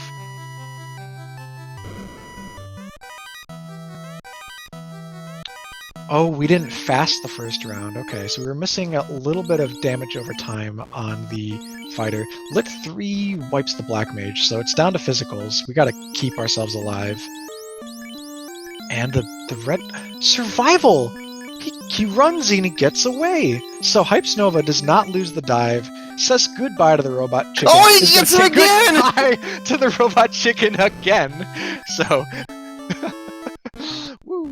And that's honestly a veteran move. You know the fight's not going well. Save your skydive, save your crystal, save your floater, and let's take care of lighting our 4th orb.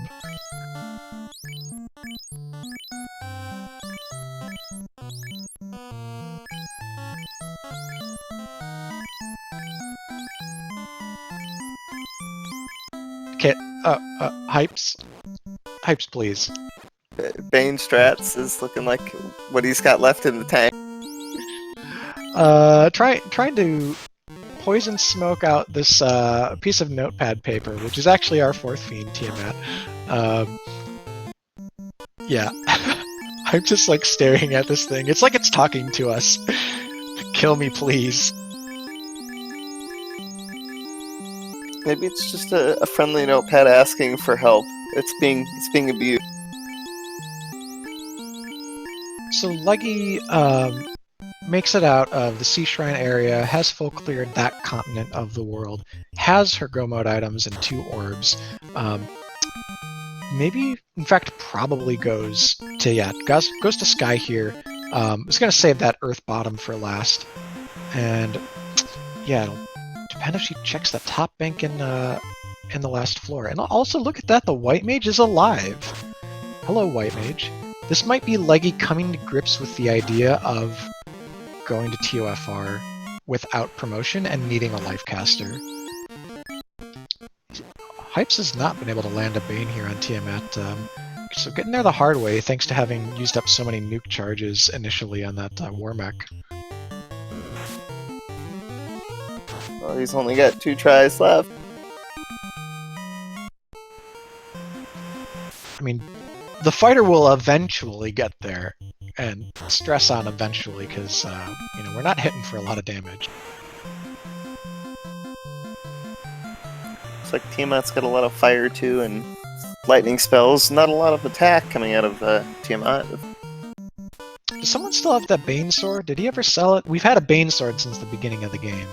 Oh, he's got it. Go. It would have been nice to have had it on someone else who wasn't also responsible for DPS, because now you're kind of trading consistent damage every turn for like a 15% chance to one-hit KO. It's hard to say which of the two is the strat more likely to lead to victory at this point. Oh, and Chaos coming out with a hold on the Red Mage. Yeah, there's a lot of good strong disablers in that Fiend 1 spell and skill pool. As you can see, there's Sleep 2, that's non-elemental, but it'll only take you down for a turn because of the way Sleep works in Final Fantasy.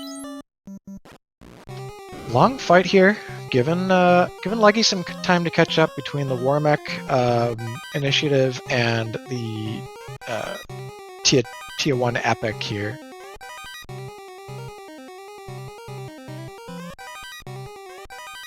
Oh, see, that's what Hype's missed by not routing in the bottom first.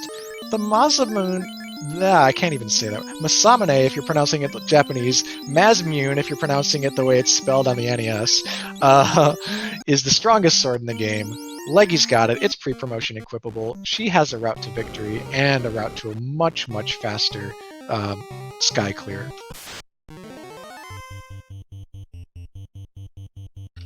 And Hypes is running out of resources. He's running out of HP. His Light Warriors have used a lot of their magic charges. They're safe from physicals, but they're not very safe from the magic, and as we've seen, those elemental magics have been slowly chipping away. I'd start tossing out Quad X's. I'd start tossing out the Quad X's right now to better gauge where I'm at. Oh, finally! That was like the 15th Bane or something. Like, I lost count. Poison Smoke terminated. Hypes Nova lights his 4th orb just before the hour 30 mark. So he's got a clear path from here. He turns in his crystal, gets his floater, gets in the air, gets his gear and all that stuff, whatever. He'll probably be in TOFR in about 3-4 minutes. Leggy's still got some catching up to do, but is on a good path and has the tools to win without promoting thanks to the Maza and the ribbons. Or single ribbon. Oh, there was a ribbon in Mirage 1? No, there was a ribbon in Mermaids, which Leggy did, but Hypes did not. I did not catch that. So a ribboned Lifecaster, which can eventually be a ribboned Maza wielder for the later fights, means Leggy's got, a path forward. Fasted Mazas, enough to get there in like most roles of TOFR, especially backed up by 2 nuke casters, provided that everyone gets there alive. And Hypes realizes he's gone the wrong way. Yeah, the river's over there, my mans. This is here there be dragons. There's nothing over here. You can't get into the world from this part of the continent. You're just gonna be sailing around the long way. Ragnarok in chat, we found the crown early, the first of the 2 loose items, so the second one, given that we've checked all our incentive dungeons, had to be floater in order to unlock the last 2 turn-ins. And it looks like Leggy's coming up on her crystal as well. Okay, so she won't have to be promotionless. She'll get to do that little bit extra time investment before finishing the game, and even use that to cook through Earth Cave a little bit faster too. Flying to Earth Cave versus sailing back is a nice treat. And it looks like he's not going for the float. I mean, well, I guess we'll see. He's got a few steps he can take here before we know that he's committed to one play or the other. But yeah, with his gear, I definitely question if he's just heads into TOFR right now. Picking up gold bracelets, not a bad idea, but you need promotion for offense more than you need it for defense.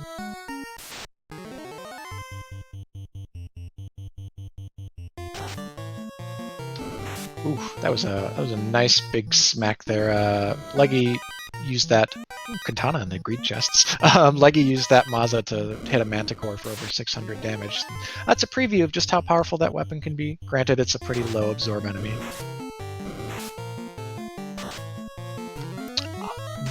Hypes is...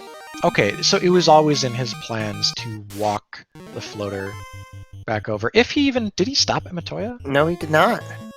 No, wait, he's buying pro rings. He's buying pro rings, so... Okay, I don't fully understand the game plan here. Reviving the white mage, sure, that makes sense.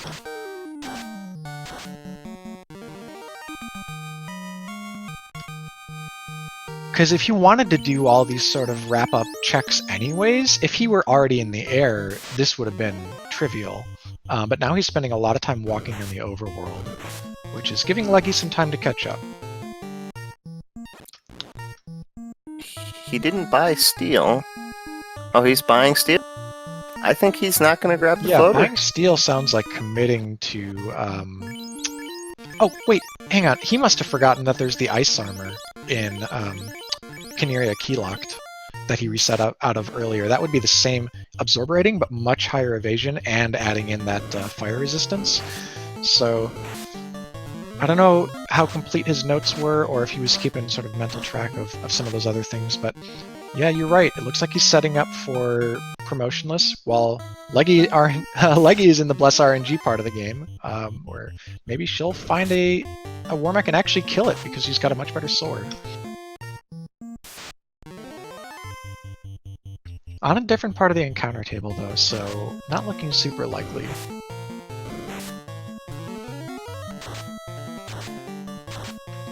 Alright, Hypes didn't even save outside of TOFR. Maybe he's thinking that if he wipes once, that's worth a reset all the way back to his ship to get in the air and promote. But just gunning it in, enters TOFR at the hour 35 mark. God be with you, Hypes, because this could be hard.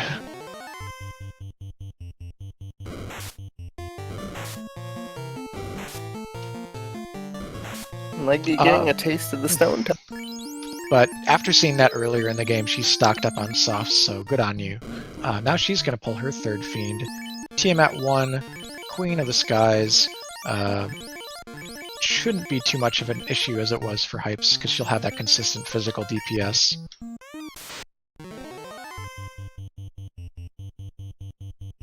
The White Mage can't contribute a lot, but can cast a Fog 2. Or just wait, I'm not sure. Oh, okay, went for the Fog 2, yeah, so pretty solid spell. When you don't have much better to do, Fog 2 adds 12 absorb to every character. It's especially relevant when the enemy hits you multiple times.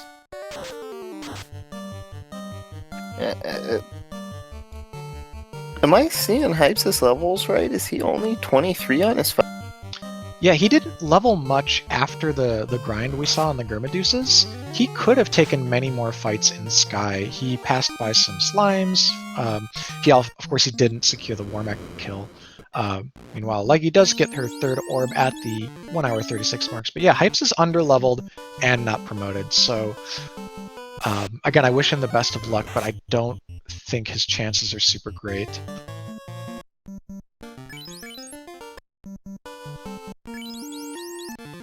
And this is something where you start to see sort of a lot about the runner's characteristics and their history kind of come into play. Like, where does each runner sit in terms of how much better, how more prepared they are versus the other one? Who's the one that needs to gamble and try the harder dive? Also, what school of thought do they come from? Is it better to try this early trip into Topher, get the information, thinking that it's not super likely either way, and then come back more prepared, or spend time over preparing beforehand? There are a lot of trade-offs.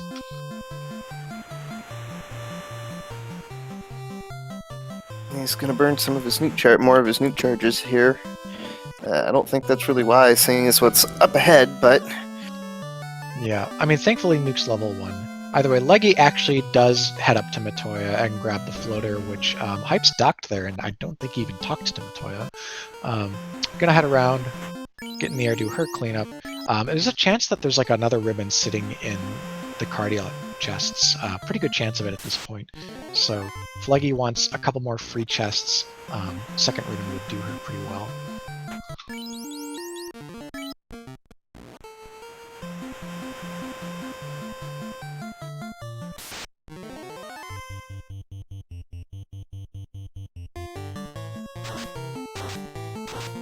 Yeah, let's see how Hypes manages his resources the rest of the way. As you were pointing out, burning nuke charges, and might have to deal with some really dangerous trash mobs on the next 3 floors.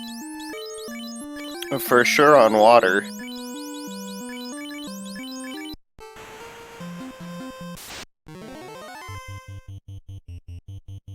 But you never know with these seeds. These Tophers could be paper thin.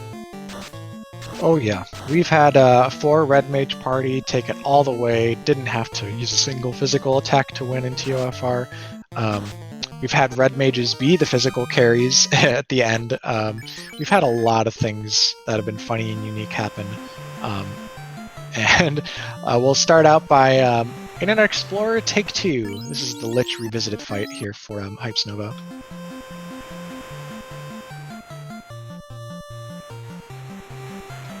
Goes with the white shirt, and a physical attack from the Sun Sword has elemental advantage against this undead Lich, and had maybe 400 to 600 total HP, goes down, not too shabby, but it'll get harder from here because our weapon just lost its, or is past its best fight.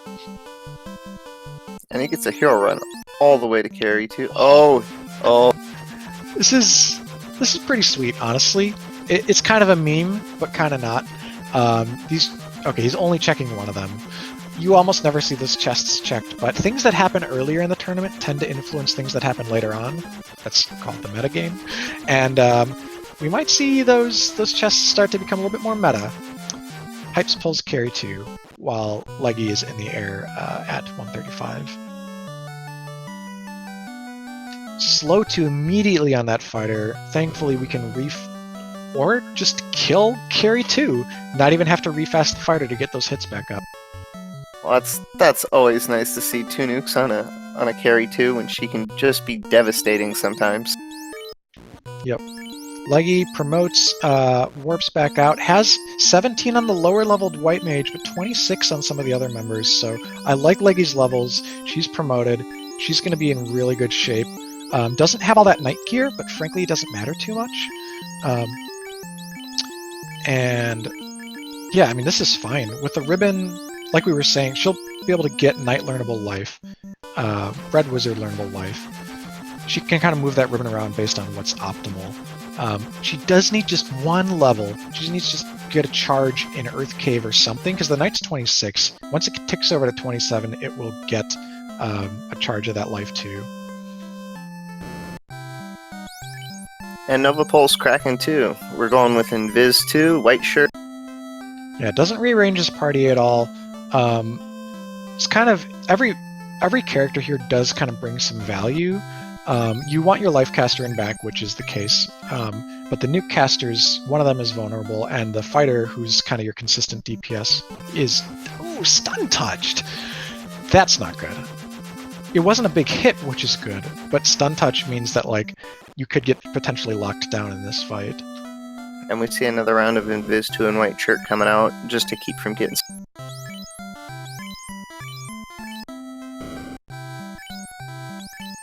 Yeah, the evasion will be good for stopping those stuns from coming in. Leggy's gonna go clean up Earth Cave. She just got her charges of life 2. Hype's thrown out more nukes, is still in fine shape HP-wise. Kraken would have to pull out a real high-roll nuke to make his prospects much worse here. Wall is really subbing in hard for those missed ribbons.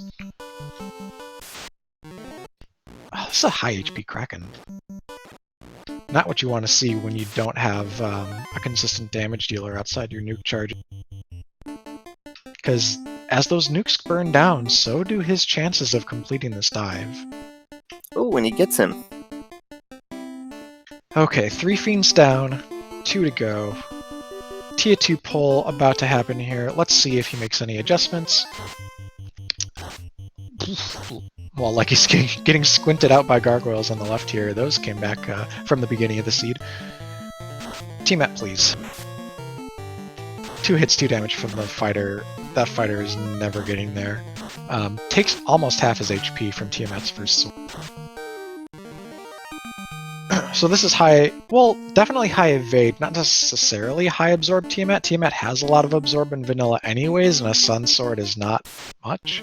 So hard to say how high the evade or the absorb rolled. But got some crits that time. 4 hits, 80 damage. It's non-zero.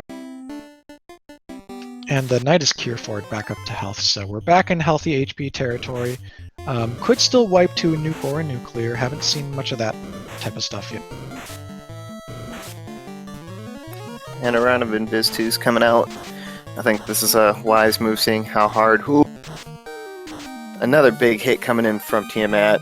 274.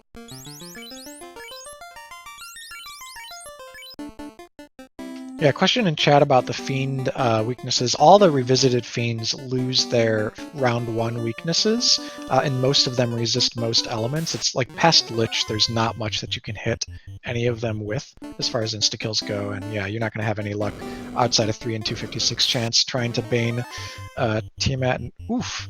Back row punch, Black Mage is down, that's one of our damage dealers. How are we getting there? We got 2 nuke charges left, then we might be on the insta-kill path. Ooh, gets him with a nuke with a low roll, 108. He's through tier 2. Now, Okay. You're coming up to Chaos. You're low on... Are you going Bane strats? I mean, you have to have the Bane sword on the character who's most likely to survive the longest, so you put him on the Knight. But the Knight's fasted Sun Sword has to get there, because the amount of nukes we have, like, even a 50% roll Chaos, you're not guaranteed to get through with this amount of nukes. So the Sun Sword's going to have to bring at least a couple hundred, if not much more, if Chaos rolled really high. No ribbons, puts maximum protection otherwise on the fighter, leaves him in front, and says go. So pulling Chaos at the hour 44 mark is Hype's Nova, starting out with defensive strats, getting those evasion buffs stacked up.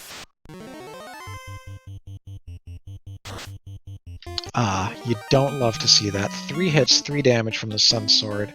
So we're not getting our full 4 hits. We're also not fasted yet, though. Rub misses the Black Mage. Not sure if it had... I think it had a pro ring, though. Gonna wall the fighter. That's good. Fighter will be able to live through a lot that way and have chances to get more crits like that one for 76. Nukes... Oh no! Oh, just 3 out of 4 of the characters wiped to that zap. Your strat here is insta-kill.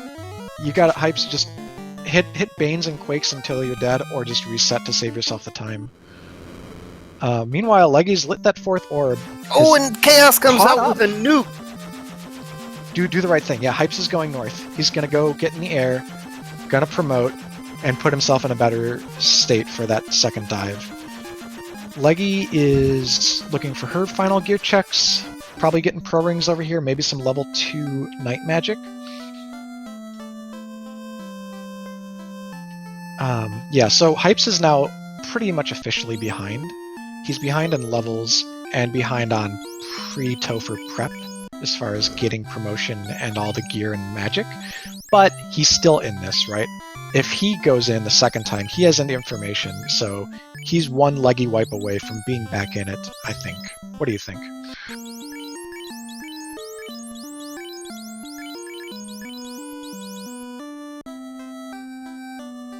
Okay, gonna go partially by land, partially by sea here to get back to Ryokan. Pretty high encounter rate on the overworld compared to the sea, and he's gonna have to go through the river system with all those Caribs and stuff again. Doesn't feel great, but he'll be in the desert before long.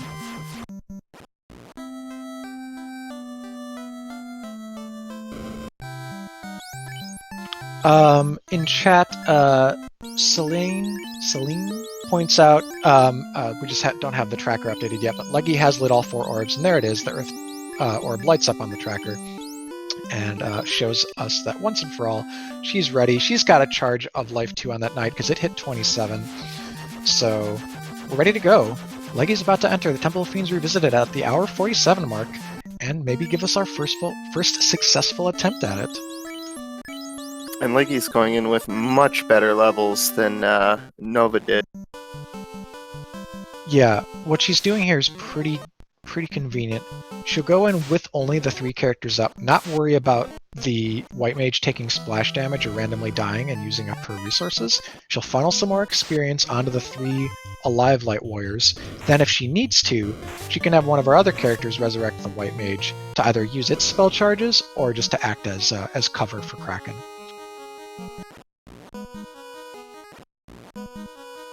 And that's a strong knight. That's a knight with a ribbon and a maza and life charges. Like, you can't be in much better position than that. No, you can't. It looks like Nova's translated to Slab. Is he going to go up and check for power? I certainly think that's a good play too. I don't know if we saw Leggy do that full exchange. I'd have to see her inventory one more time.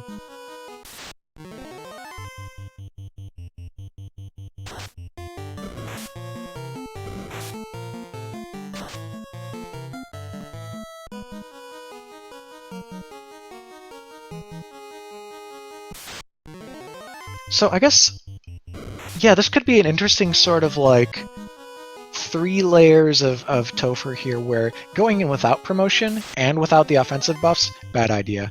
Going in with promotion and with Maza, better idea, but if that chaos is hard to hit and the Maza's not getting there, then Hypes could come back in with the Power Gauntlet and overtake Leggy again. So really just a lot of things at play here.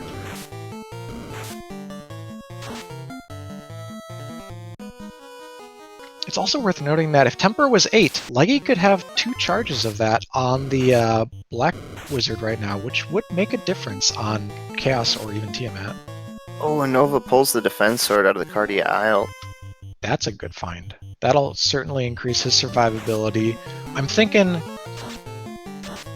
it's either this dive from Leggy or Hypes' next one that wins it.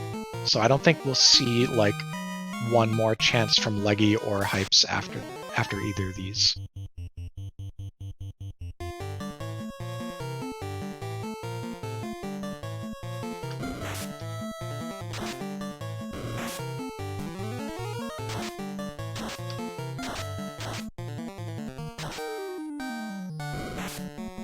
Okay, these unrunnable Mudgulls and Rockgulls. Slowing down Leggy a bit, but it's a fight that's worth a decent experience, so you don't hate to take it. Hype's ditching an Ice Shield there, because I think he still has the Aegis. I believe he still has Aegis and Dragon. Ooh, and there's ribbon number 2. Number 1 for Hypes, but 0 to 1 is so much bigger than 1 to 2 or 2 to 3. And as chat and commentators, we now know we're— oh my god! Second one! Oh man! This would have been such a fruitful check for Leggy, and she was over here promoting. Regardless, like, 1 is fine, but this is amazing. So yeah, Hypes will be super secure and safe the second time through, if he gets the chance, right? Because if Leggy wins this time, that's game over.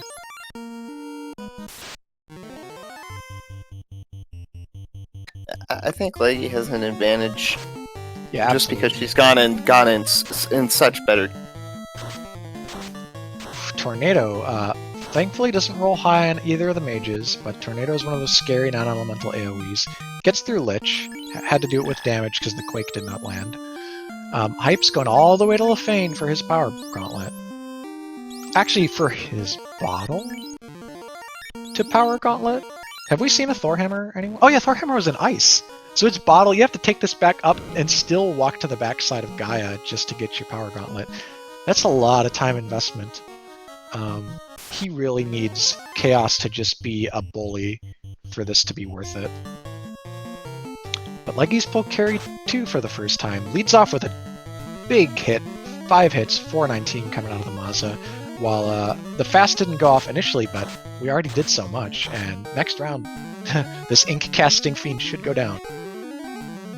Oh, another hit from the Moss is gonna drop her.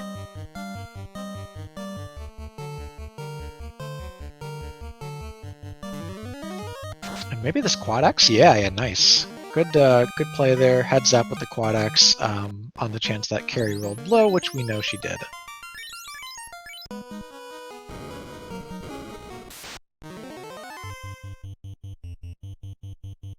Just running on this floor, and I totally get it. Leggy's got the levels to win. She doesn't need any non-essential counters. The waters are runnable. That's nice to see.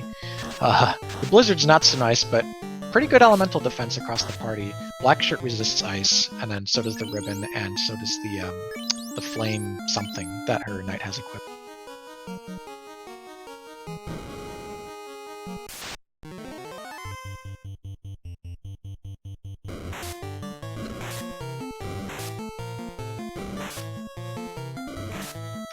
Yeah, I'm not sure how many copies of Wall Leggy bought. I'd need to look at the magic, because Wall obviously can compensate for lack of a ribbon in fights, and would save her from the zap on Chaos if she gets some up, like Hypes was not able to do.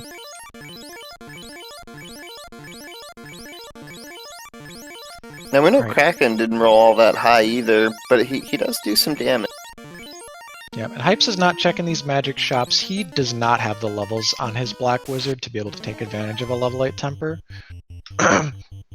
Alright, Leggy's pulled Kraken. What do we got here? Fast is happening, evasion stacks, all the standard. White Mage does its job, frankly. 10 hits for 585, that's a great start. We're in good shape to take this down in 2 or 3 rounds. Okay, you can stop going after our life casters now, thank you. I appreciate that, Kraken.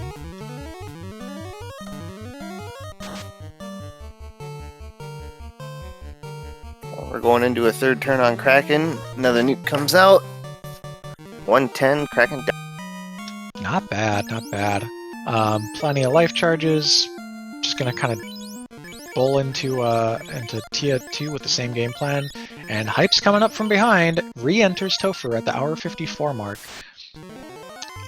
Seafood Party Platter, and we know what these things have, so thankfully first action run for Leggy, really good RNG there. Pulls Tia 2, leading off with the not the same strategies, in fact an improved strategy here. For Tia, don't quite need the physical defense, though. Ouch, Demarin got one shot. Wall is more important. This fight tends to go a little longer, and you want to safeguard yourself against elemental AoEs as well as insta-kills. Hitting for a respectable 9 hits, 551 on the mouse there, and already through, so things are looking up. Leggy Starscream's got a really solid chance to take out Chaos here.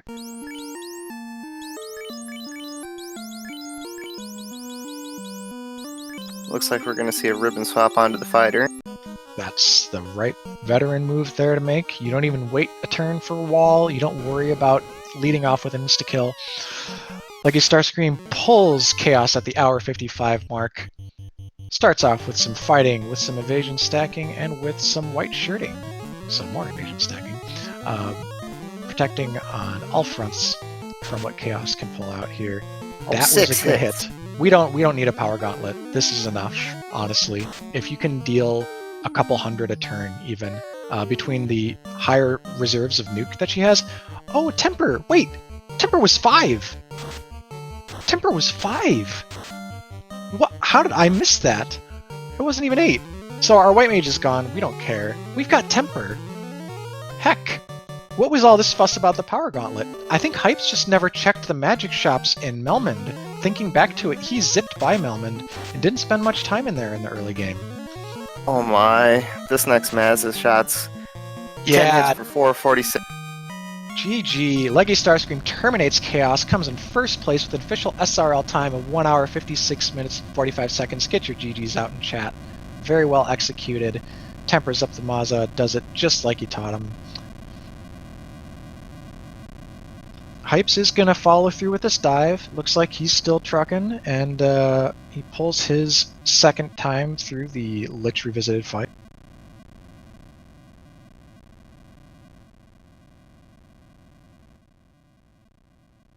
He sees the tornado this time.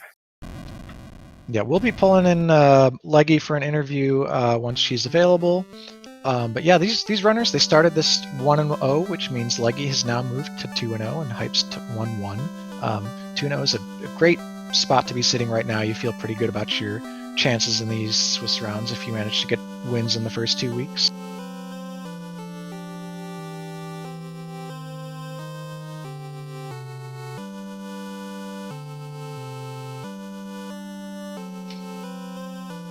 Looks like Nova's down on carry floor, pulling an an unrunnable Agama Red Giant. Yeah, not terrible. Going into his nuke reserves doesn't feel that bad this time around, thanks to him having more lasting damage with the extra resources he got.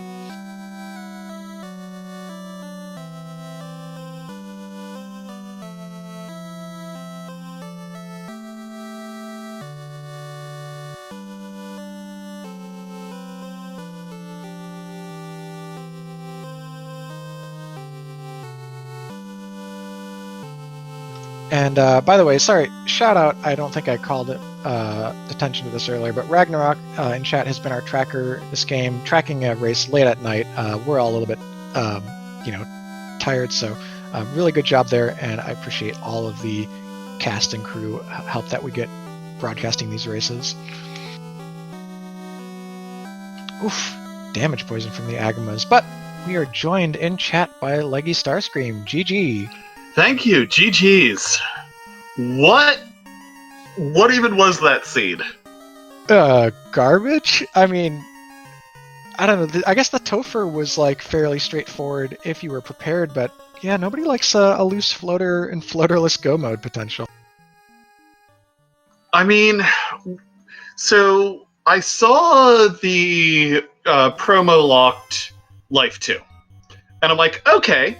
I'll Dan the White Mage, do three party strats, and when I promote, because oh hey, here's the tail, I'll just throw that on the Knight and the Red Mage, and I won't need to worry about picking people back up.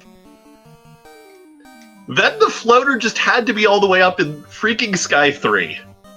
Yeah, it's a treat for us to watch, but it's a little nerve-wracking as a player, because you start to worry that if you orphaned that in some like deep chest, say in Volcano Red Dragon, then suddenly you're going into Chaos with a Maza and a Prayer. Which, in this case, once I got that ribbon out of Mermaids, I felt like, okay, I can do this. It's gonna suck, but I could do this. Then I found that floater, and I just asked myself the question of whether or not I thought taking the time to turn in the crystal to get the floater to fly up to Cardia and then buy the extra magic was going to be worth it. And it was. Yeah, I basically said to myself that this seed, I would rather lose because I took the extra time to prepare than go in and get thrashed, and And it was really the tale of two runners with two different strategies about just what you're referring to, because Hypes decided to skip the promotion and all that mumbo jumbo. It came in with a Sun Sword, a bunch of nuke charges, and no ribbons, and it didn't go great. Got all the way to Chaos thanks to the low Fiend HP rolls, but then Chaos gave him the business with a zap. oof. When did he get into Toe for the first time? God, it was way back. It was like 1-4X, maybe like 1-4-5, 1-4-6. I think it was 145. 145. Okay, so that wasn't too different from my first dive. Yeah, he had maintained sort of a consistent progression lead over you throughout the seed, thanks to some magic choices. And when he did his grind, he got early exit and warp charges on his fully alive 4 Light Warriors, which allowed him to get out of some of those dives like ice and so forth faster.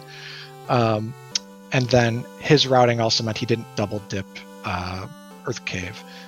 But yeah, it came to the end game, and he made a call that honestly kind of maybe threw his lead a little bit. Ooh, Kraken's got a crack. But doesn't kill anyone. Because Hypes also picked up 2 ribbons in Cardia Big. Oh, so okay, that's where the other 2 were. Yeah, really nice find for him that would have paid out if he had maybe done that all before the first attempt. Yeah. Yeah, no, when I found that canal, I definitely felt like I had a lot of egg on my face. Yeah, I had taken out Carrie, but it was like an hour in and I was just getting out of the Inner Sea. Yeah, Inner Sea was rough today, both positioning of the canal, not really any other substantial key items to be found with a Thor Hammer coming out of Ice Cave, and then Floater being as late as it was. Like, there's so many reasons to feel behind if your opponent just did this one little thing differently or routed it slightly more efficiently. But it was a puzzle for both of you to solve, and you both got through the progression just fine. In the end, it just came down to the choices about the end game. As Hypes takes down Kraken 2 for the second time, it's going to come roll through here and probably kill this low HP Tiamat pretty quickly. Woo! Come on!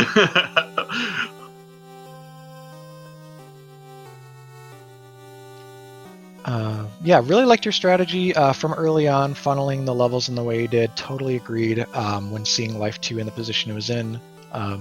And your levels ended up actually making the difference, even though the two of you ping-ponged between who had the level lead throughout the game, depending on when you did your grinds. Hype stopped a little early, stopped short enough from actually having high-level charges on some of his mages, and also missed Temper. We all thought in chat the Temper had to be 8 because it was nowhere to be seen. Then you started tempering on Chaos, it was level 5. Yeah, and speaking of magic choices, I don't anyone else was staring daggers at that ice in my red mage spell list.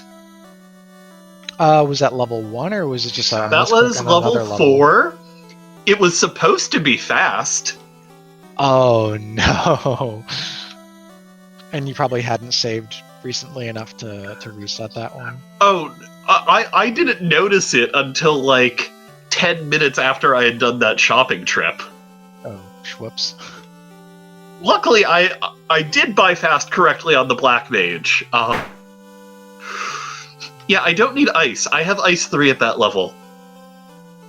That's funny. Hype's spending a lot of time with buffs on Tia 2. He's already killed this and knows it's low HP. Expecting him to swing sooner here. Trying a couple 3 and 256 Banes. They're not succeeding. Let's knock this out here and get to the next fight. And he gets him. So, gonna have a second shot at Chaos. Ribbon's situation vastly better. Should have no trouble with Zap. And Chaos didn't look like it was too high a evade or absorb, really. Maybe like a little bit of an evasion roll there, because I think you were busting out 6 hits or so after fast. Yeah. And I don't think I saw a lock anywhere. I might have just got to go back for it. All right, last minute gear adjustments here. Who do we want to keep alive? We want to keep the red mage alive, at least from elemental spells, and we're good. Knight's got a ribbon and a power bonk. Healing out everyone to max, putting that knight in the back row to keep it super safe. Here we go. Hypes pulls Chaos for the second time at 2 hours 6 minutes, and starts out with fast nuke, wall is pretty good, and power bonk. Pretty standard opening here. Gonna get some defensive buffs up while starting the damage train. A rub goes wide from Chaos.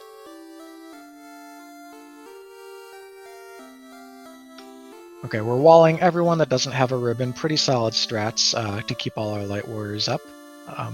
Whether it's DPS they need to do or just evasion they need to give us from Chaos's physical attack. And half of the red mage's HP, that's fine. We'll take a turn like that. Going back in with some more evasion stacking, more bonking. Hype's preparing. Ooh, Zap comes out and doesn't do a thing, so much better equipped this time around. Nuke fires off for 154. Not bad. We should be able to wrap this up here in a couple of rounds. The fighter's going to be pretty strong. Has bonked, I want to say 2 or 3 times at this point. Oh, there we go! 3 hits, 188 damage. Hype's Nova terminates Chaos. Finishes with an official SRL time of 2 hours, 7 minutes, and 32 seconds. GG Hypes.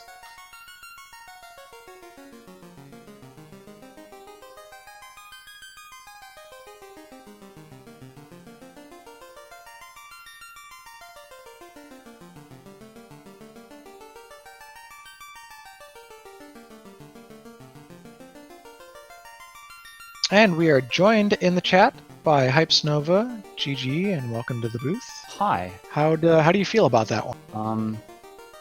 Well, I played it pretty poorly. Basically everything that I could have done wrong, I did wrong, but I mean, I felt I did okay despite that. You know, you didn't actually do that many things wrong. We're not here to be easy on you. We actually have some compliments. First of all, the Galaxy Brain play to reset away from all the key locks that were nothing and go back to Ice Cave. Chat absolutely lost it. Unfortunate for you that the canal still ended up being in Marsh. But we liked that. We liked your choice of grinding to get your exit and warp early. That actually paid out in dividends, and you were able to progress much quicker than Leggy. Between that and not double dipping Earth, you were about an orb to orb and a half ahead for a while there. The near wipe to Warmech and the long Tia 1 fight gave her a lot of time to catch up, but you were still ahead at that point. If you pushed to class change and the kind of stuff you came through there with the second time, you probably win the first time around, but that's how the randomizer goes. Leggy played it super well and came in prepared. Yeah, I want to go back and count how many Banes missed on Tia 1. It was definitely past 10. Yeah, we were up there. It seemed like about 15. That was just ridiculous. Yeah, it was definitely a good 15. Did you have any point in the seed where you felt behind it all? The whole thing. I figured that I don't know how Leggy plays at all. I don't watch runners. I don't want to metagame because I'm still learning, so I don't want to like try and mind game myself out of doing something. That's a great approach. So I ended up just thinking, oh well, maybe Leggy went to Earth. I was figuring that something was going to lead to the floater really early. I ended up finding it in via the crystal in Sky, which felt pretty bad. Yeah, heck that crystal in particular. I mean, you say it felt bad just because of the positioning and like on a high level, yeah, but when you get it, you're like, I skipped a bunch of chests in the game and I still get to get in the air and do the things that the air does. I would have been relieved, but hey, you know, every runner has different mindset about the game. Yeah, it's just my boat routing isn't very good, so I figured the longer I was on the ground, the further behind I would get. This was very clear when I got to Mirage Tower, and then Yeah. tried to go to TOF. Other than that, I had some good plays that I thought I did, such as getting exit and warp early, resetting out of those key locked. I liked my routing for a lot of stuff, but I mean, I've learned that you're gonna learn a lot more by losing than you will by winning. So It is true. Not really too sunk over that one. Yeah, the ship route Leggy took advantage of right at the end. It was pretty clear for both of you to go over to the Matoya dock, and then you could just wrap around on the ocean to promote without spending that much time in transit.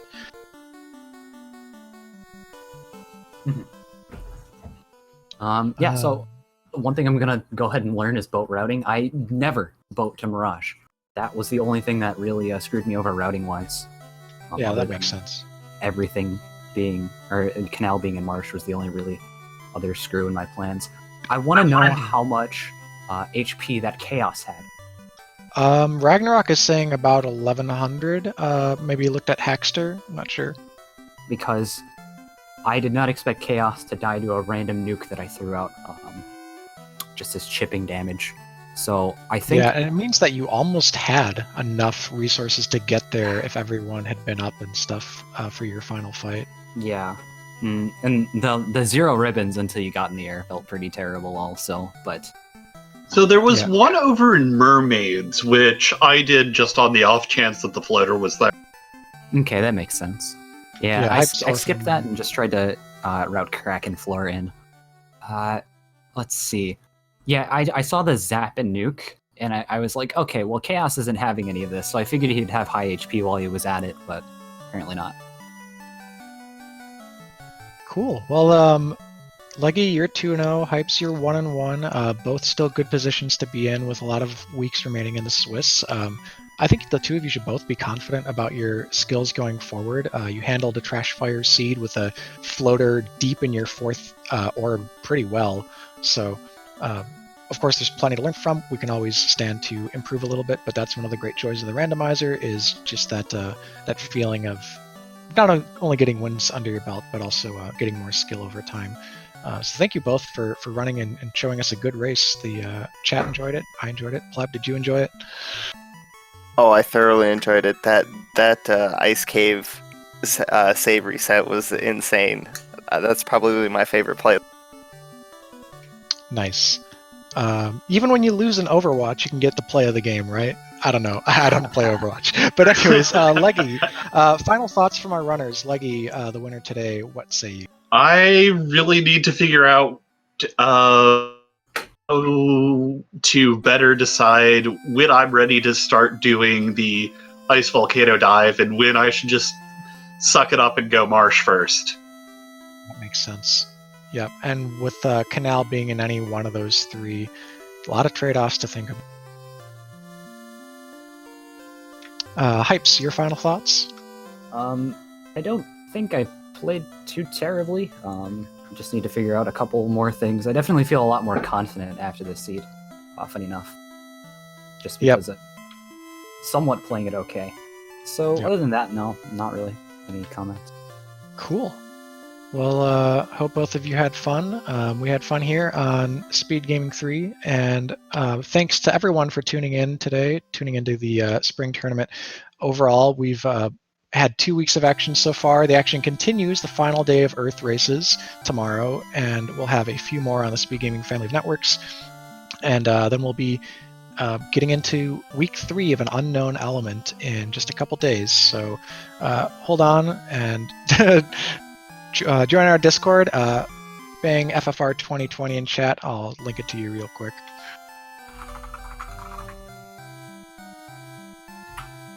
And as always, you can go to FinalFantasyRandomizer.com. Thank you.